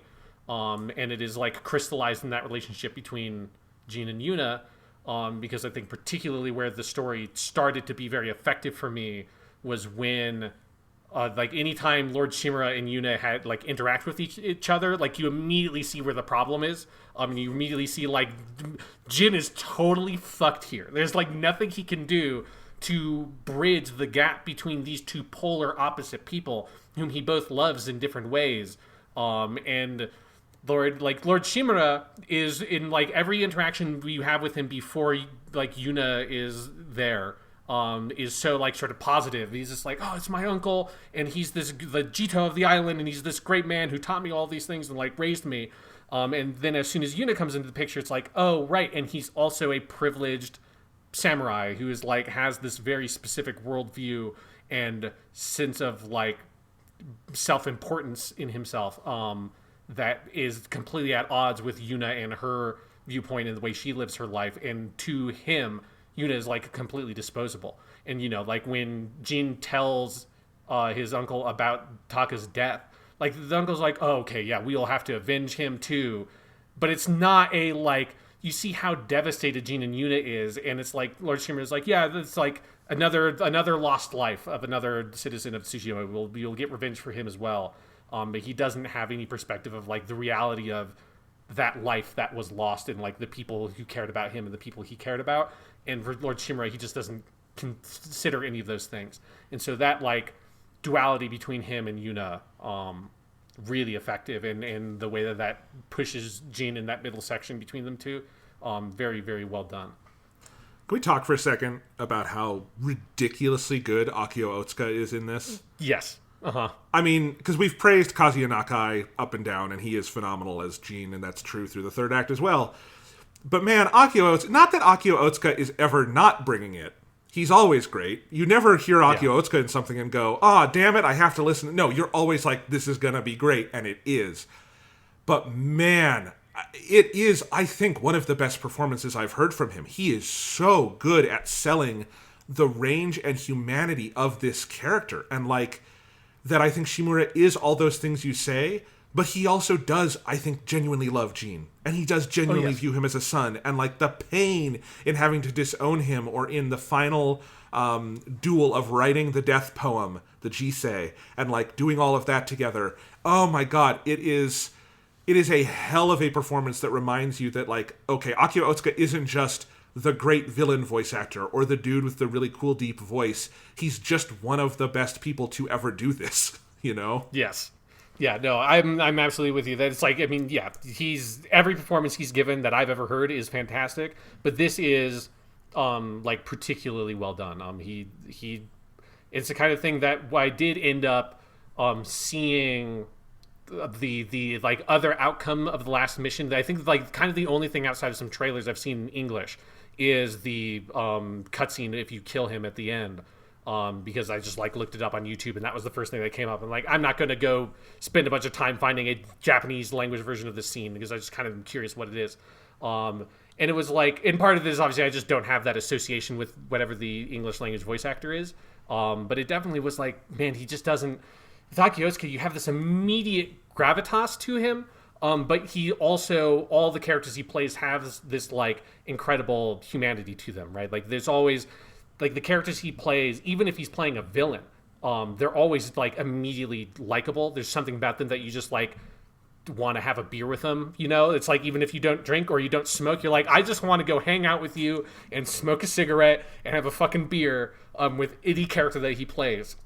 And so he just brings this immediate gravitas and humanity to Lord Shimura that, yes, like it is a fully rounded performance, which is what makes the character so compelling, is that while you always, for me, like you see how wrong he is from a big picture perspective and how like wrong his sort of ideology and his politics are, that doesn't mean that he himself is a bad person. He always seems like a good person. Like that's why, one of the main reasons why when I made the choice at the end, I let him live, is from my perspective, like Gene sees, not just for Jin's own personal attachment to the character or to the person of Lord Shimura, but that he himself will continue to do good things for people, because Lord Shimura is not a bad person. He's a good person working in a bad system. And killing him doesn't fix the system. It's better to have him live on. And yeah, like all that is rolled into that performance for me.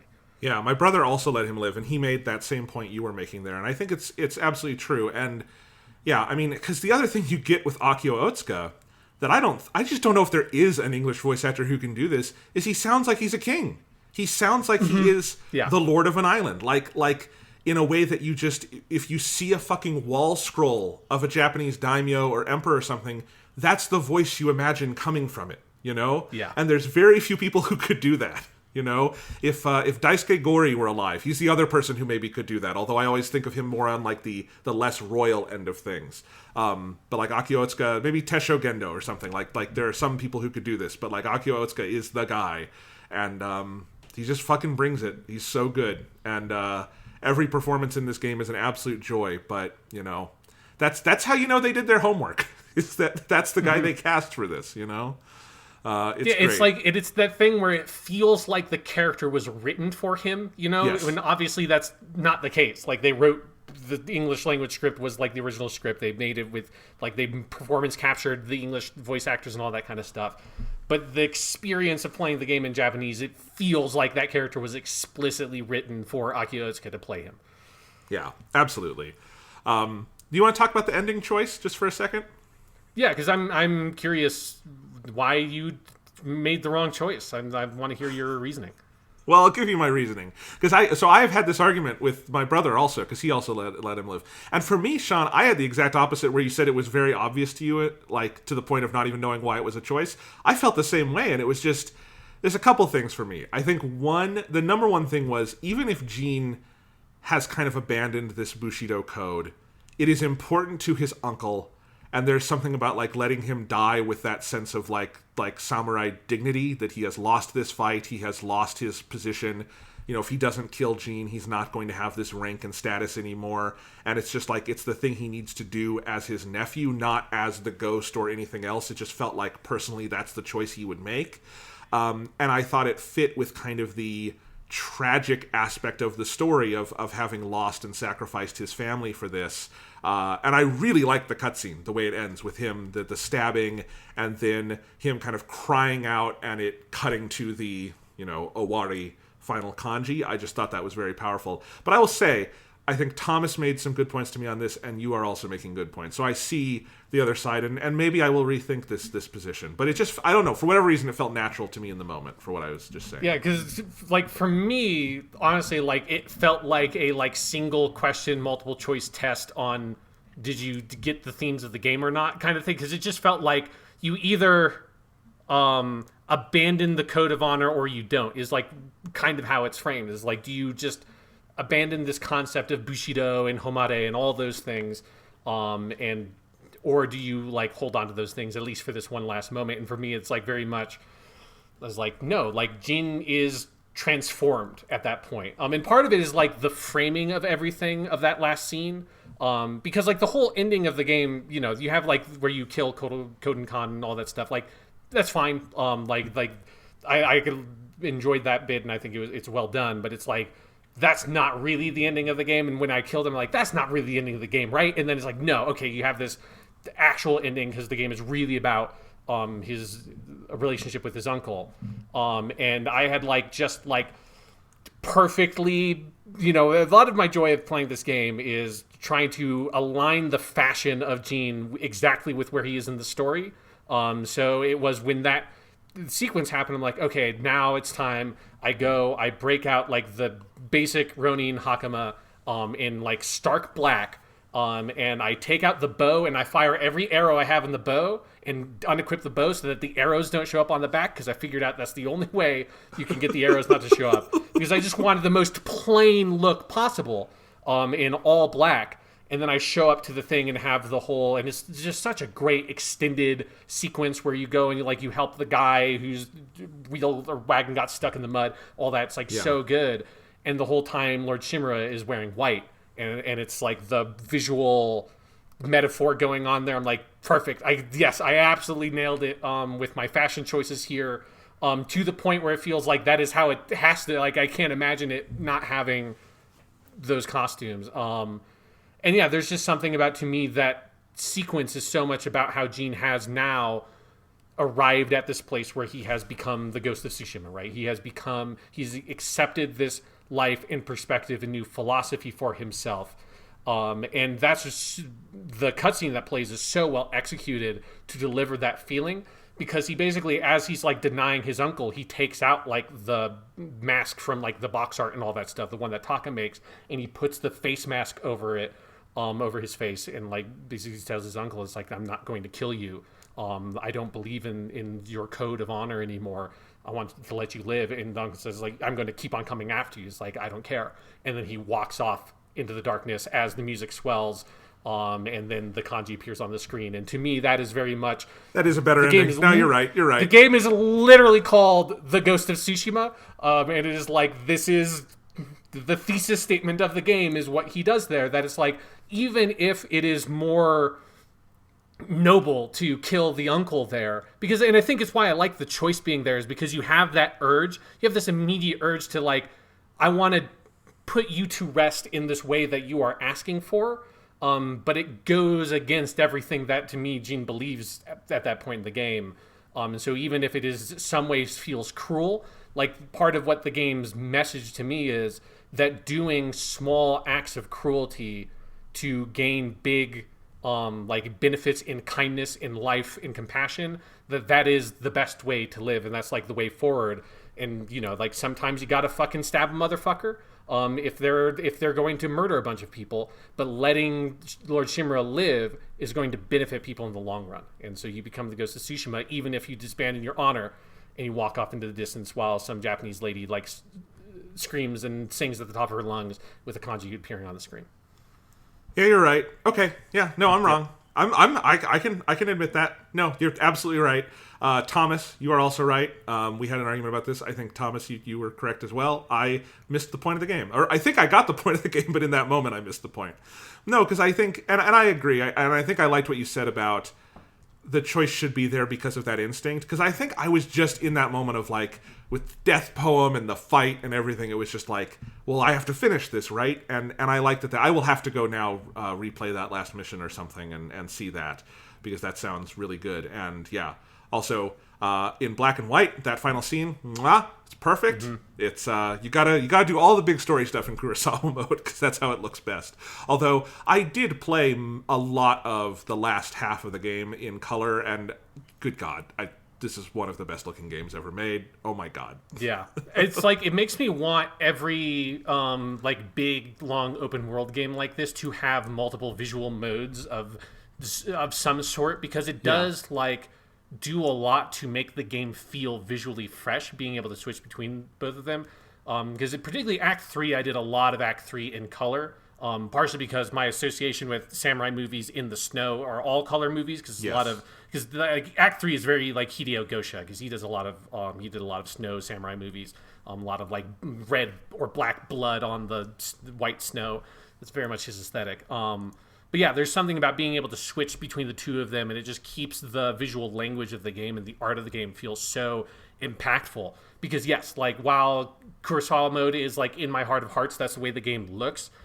Because that is the way the game looks to me when you are like, you know, just encounter a random band of Ronin on the street path, like, you know, surrounded by bamboo as the light comes through, and you're walking there alone with your big giant hat that covers your whole face, and then you slowly draw your sword and get into fight. Like, that's in black and white to me.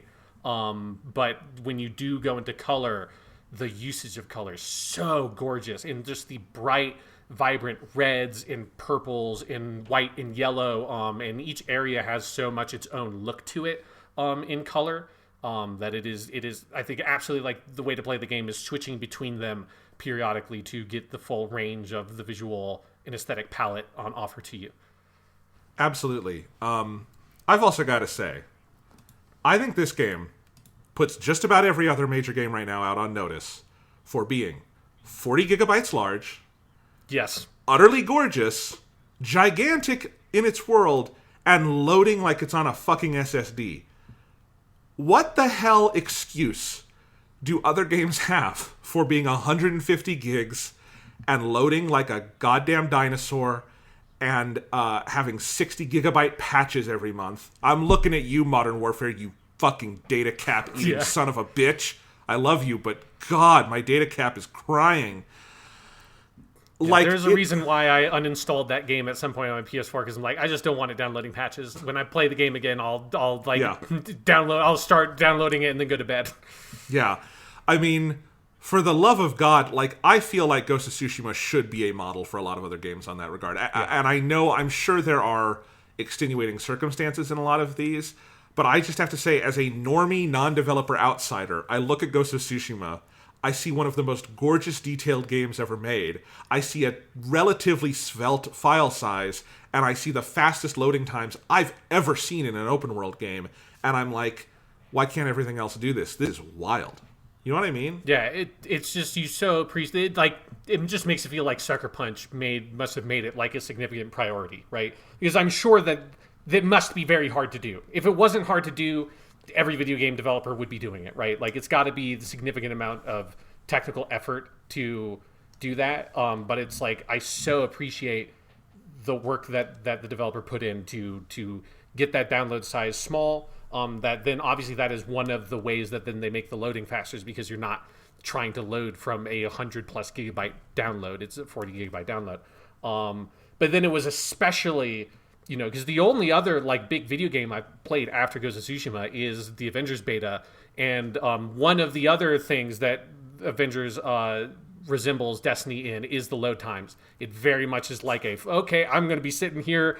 Particularly, there's some missions, I forgot to talk about this with Avengers. There's some missions that are like 8 minutes long. They are tiny, and I don't know why they're there. It's ridiculous. They're so small. I don't think it would bother me that much if it didn't take almost like half the amount of time to complete the mission just to fucking load into the thing. And it's that, like, it's one of the reasons why I am very excited for new consoles to come out, just because I want that to be standard. I just want, if developers aren't going to prioritize it, I'm glad that now that, like, the hardware manufacturers are prioritizing technology that is going to allow, like, faster loading and all that stuff to be a reality. Because Ghost of Tsushima, getting to play that and play a console game that loads so quickly, even when it's a big open world game, and as you say, Jonathan, you don't experience as a player any, like, trade-offs. It doesn't feel like there was a compromise made in the game in your experience of playing it to get it to that smaller file size and to get it to that faster loading time.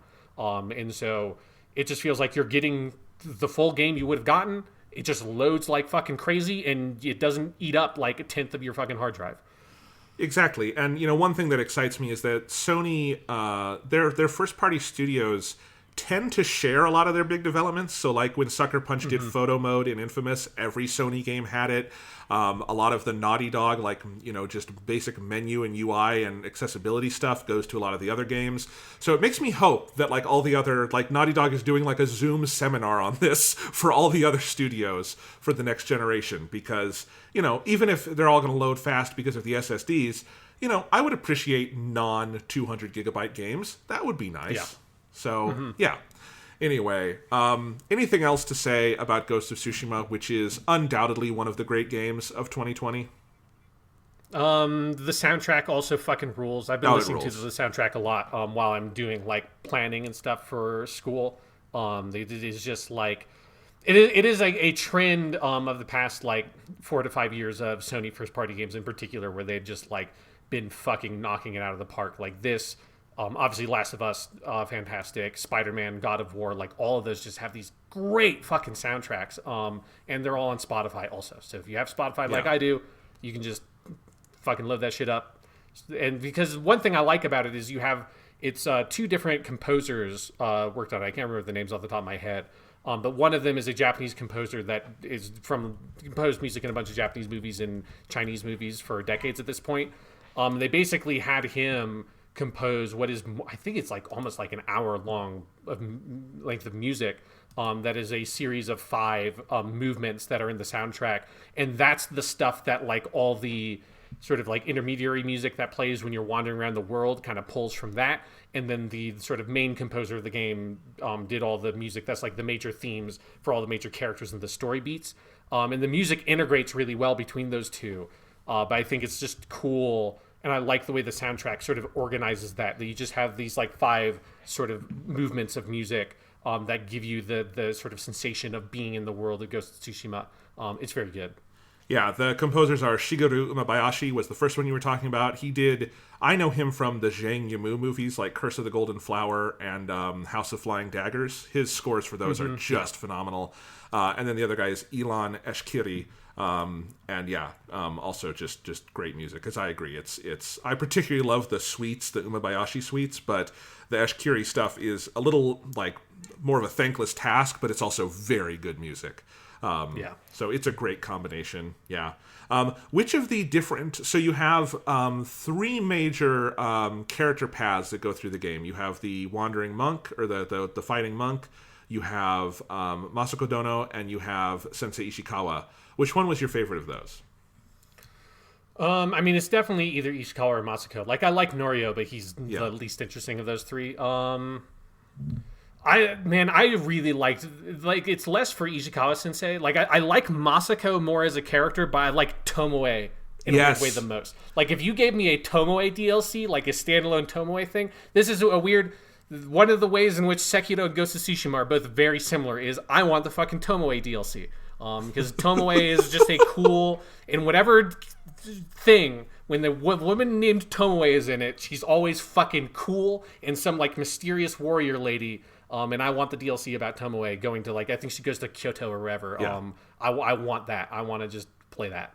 Yeah, I was actually probably thinking I liked the Masako one more until Act 3, and I think the end of the Ishikawa story, it makes it the best of all the side quest stuff because of that, just the choice of having the quest where you meet Tomoe and you follow her around, and like I think you as the player know that's probably Tomoe because he knows, but like you just get to know her as a person, and then you have a final mission with her and Ichikawa. Oh, it's so good. And also it's got my boy Shigeru Chiba, who is just one of my favorite voice actors, so yeah. Although actually the best character-based side quests are the Yuri ones, the housekeeper from your old household. Those are very good.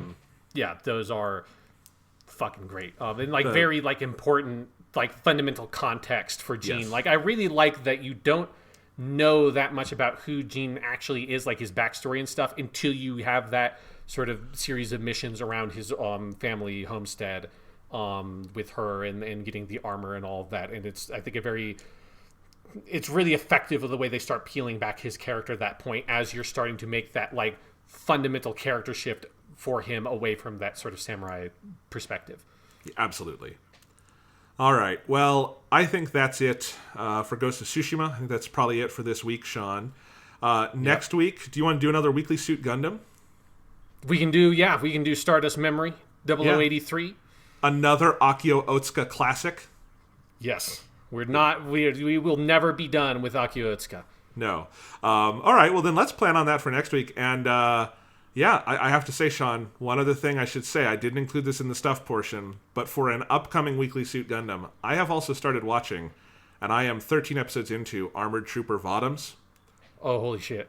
That show is so my shit, Sean. Oh my god. One, Shigeru Chiba in a leading role. That's just, he is like my like fucking lucky star. When he shows up in something, I will love it, and I will love him. But that show is weird, and it is Blade Runner-y, and it is jazzy. You haven't gotten to the weird shit yet, Jonathan. Yeah, I know, but man, I've only done the Udo City arc, and it is very good.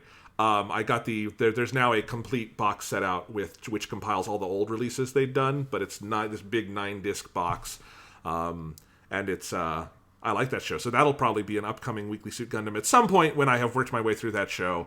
But next week we'll do some Stardust Memory. We'll see what else comes up. We'll see if there's any big news, and we'll wonder what the fuck happened to Halo. Yes, and I'm very excited now that you've informed me that you're watching Votoms to follow you, Jonathan, on your slow path to becoming the wise man.